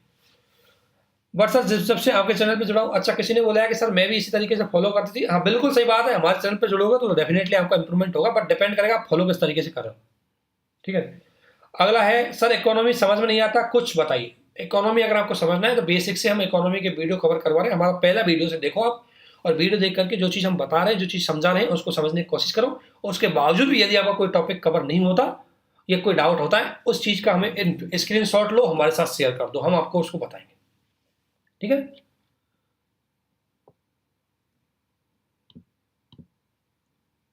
ये हो गया। अगला क्वेश्चन है, सर दृष्टि और विजन के लिए क्लास नोट मुझे दिल्ली शॉप पर मिल जाएंगे? हाँ दिल्ली में मिलते हैं, दृष्टि और विजन में से किसी एक के खरीद लो, आपको ये आपको अवेलेबल है, दिल्ली में मिल जाएंगे। अगला, सर इकोनॉमी समझ में आता, ये चीज़ मैंने बता दी। इसके अलावा सर बिगनर के लिए 2023 के लिए टाइम टेबल बता दीजिए 6 मंथ का। देखो बिगनर के लिए टाइम टेबल ये है, देखो आप बिगनर हो, सबसे पहले दोस्तों ये ध्यान रखना कि इतना भी नहीं यूपीएससी हलवा भी नहीं है कि आप आए और 6 महीने में कवर करके चले गए। यूपीएससी कम से कम 1 साल तो हमसे मांगती है, लेकिन अभी भी आपके पास 6 महीने हैं तो आप कर सकते हो काफ़ी हद तक चीज़ें तैयार। तो देखो बिगनर्स के लिए टाइम टेबल है कि सबसे पहले तो एनसीईआरटी में जितनी जल्दी हो सके कवर करो। ठीक है। और इसके बाद एक क्लास नोट्स और बुक है, इनको साथ में रखो, और टॉपिक वाइज ध्यान रखना, इनको तैयारी करनी है टॉपिक वाइज तैयारी। जैसे कोई टॉपिक पढ़ा और उसके प्रीवियस ईयर के क्वेश्चन दो, प्री के और मेंस के, इस तरीके से चलते जाओ आप तैयारी। तो अगर आपका 6 महीने में 50% भी सिलेबस कवर हुआ है, 60% भी सिलेबस कवर हुआ है, तो एटलीस्ट आप काफी हद तक एग्जाम में एंट्री मार जाओगे। ठीक है ना। इसमें आपको ध्यान रखना है, थोड़ा टाइम रखना है आपको, ऑप्शनल भी साथ में लेके चलनी है, कम से कम जनवरी तक उसको ऑप्शनल जरूर पढ़नी है। ठीक है। ऑप्शनल एथिक्स को जनवरी तक जरूर पढ़ें, उसके बाद जनवरी के बाद आप थोड़ा प्री स्पेसिफिक हो जाए और उसके आधार पर आपको तैयारी करें। तो इतना थोड़ा सा काम करके वो चलना है, अगर जो भी बिगनर है उनके लिए। अगला है, सर मेंस के आंसर राइटिंग कैसे करें? मेंस की आंसर राइटिंग कैसे करें? हमने मेंस की आंसर राइटिंग करवाते हैं दोस्त, आंसर राइटिंग का ग्रुप भी है जिसमें हम 1-2 दिन में अल्टरनेट डे में हम आंसर राइटिंग शेयर करते हैं और कॉपी लाइव चेक करते हैं। आप उस ग्रुप से जुड़े, डेफिनेटली आपके लिए बहुत ज़्यादा हेल्पफुल रहेगा। और बहुत सारे लोगों ने कॉपी चेक शेयर की हुई है, हमने अभी तक चेक नहीं करी, लेकिन हम उसको अभी तक चेक करवा देंगे। ठीक है ना। और कोई दिक्कत नहीं है, हम अच्छे से बता देंगे। लेकिन आप वो चीज़ जानें, सर विजन मंथली मैगजीन का शॉर्ट नोट्स बनाइए, फिर हाईलाइटेड करना सही रहेगा। देखो अगर आप शॉर्ट नोट्स बनाते जा रहे हैं तो हाईलाइटेड करने की जरूरत है नहीं, लेकिन क्या है कि देखो शॉर्ट नोट्स के साथ डिटेल चीज़ें आपके पास रखी हुई होनी चाहिए। जब आप शॉर्ट को पढ़ते हो, अचानक कोई चीज़ भूल जाते हो, डिटेल में जाकर देख लो। ठीक है ना। तो हाईलाइटेड करने वाली चीज़ों को आप शॉर्ट नोट्स बनाते हैं तो हाईलाइटेड कर दो, साथ में कोई बड़ी बात तो है नहीं, लेकिन शॉर्ट नोट जरूर बनाओ ताकि उसका रिवीजन उसी आधार पर करें। सर डेली टारगेट देते हैं आप तो अच्छा रहता कि आज क्या क्या कितना कवर करना है। देखो डेली मेरे पास इतना टाइम है नहीं है कि मैं आपको डेली आपके साथ जुड़ सकूं। ठीक है ना। मेरे पास जब भी टाइम मिलता है मैं आपके साथ आता हूं, तो लेकिन यह है कि अपने लेवल पे बनाओ, हर किसी का अपना अपना अलग अलग टारगेट होगा, तो हम उसके अकॉर्डिंग हम सबको एक जैसा टारगेट नहीं दे सकते, लेकिन मोस्टली आपको 10 घंटे अब तो स्टडी करनी चाहिए और 10 घंटे के हिसाब से आपको चीज़ें कवर करनी चाहिए। अगला है, सर इंटरनेशनल रिलेशन और आंतरिक सुरक्षा के लिए कोई बुक बताइए। इंटरनेशनल रिलेशन के लिए आप राजेश मिश्रा सर की बुक आती है, उससे काम चला सकते हो, विदेश नीति वाली। अगर आप जीएस के लिए पढ़ रहे हो तो ऑप्शनल के लिए आपको बीएल फड़िया की बुक आती है, वो ऑप्शनल के लिए पढ़नी होती है। और अगला आंतरिक सुरक्षा के लिए मेरे पास एक बुक है, आंतरिक सुरक्षा के लिए इंटरनल सिक्योरिटी बोलते हैं उसको, वो है हमारे पास अवेलेबल। उस बुक को मैं आपको बता दूंगा, उसके जो राइटर है वो भी बुक अच्छी है, उसका फोटो शेयर कर दिया जाएगा आपको। और तो इन सब्जेक्ट को कैसे कवर करना है, इन सब्जेक्ट के लिए देखो बुक में से कुछ सेलेक्टेड टॉपिक पढ़ना है और करंट के साथ जुड़ के पढ़ना है, बस ज़्यादा नहीं। आप एक क्लास नोट्स ले सकते हो, उससे भी आप इसको कवर कर सकते हो। तो दोस्तों इसी के साथ मैंने, मुझे लगता है ज़्यादातर आपके क्वेश्चनों का जवाब दे दिया है। हमने हमारी प्री की रणनीति बना दी है। प्री की देखो मैंने आपको चीज़ बताई कि फोकस क्या करना है, तैयारी कैसे करनी है। मैंने आपका टाइम टेबल बाउंडिंग नहीं किया, टाइम टेबल आपको अपने अकॉर्डिंग बनाना है, पर मैंने एक कंडीशन दिया कि इतने दिन में कम से कम ये चीज़ कंप्लीट होनी चाहिए। तो आप सभी से रिक्वेस्ट है, जो भी 2023 में एग्जाम दे रहे हैं उनसे रिक्वेस्ट है कि आप अच्छे से इन चीज़ों को पढ़ें और जुड़ें और ज़्यादा से ज़्यादा इसका फायदा उठाएं। जो इन चीज़ों को अप्लाई करेगा वो सक्सेस होकर निकल जाएगा, बाकी तो घूमते रहेंगे सब, यही हकीकत है। तो जिन जिन लोगों ने हमारे साथ जुड़े हुए उनसे यही रिक्वेस्ट है कि उन चीज़ों का ध्यान दें, ठीक है ना। तो आप सभी को हमारे साथ बने रहने के लिए, हमारे साथ उतनी देर जुड़े रहने के लिए बहुत बहुत धन्यवाद, बहुत बहुत शुक्रिया। अगर आप, हाँ क्वेश्चन है तो पूछो, कोई दिक्कत नहीं है।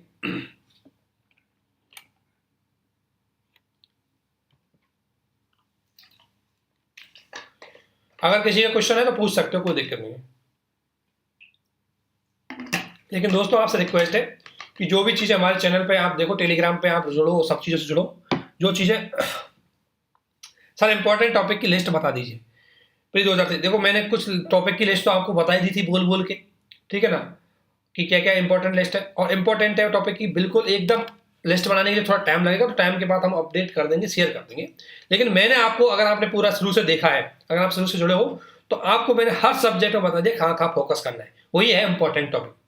बाकी मैं आपको शेयर कर दूंगा, लेकिन मैंने हर टॉपिक के बारे में आपको बता दिया था, तो वो चीज़ है आपकी, वो बता देंगे आप प्री के लिए। लेकिन मैंने आपको सब चीज़ बता दी थी कि क्या क्या फोकस करना है, ठीक है ना, वो इंपॉर्टेंट टॉपिक है।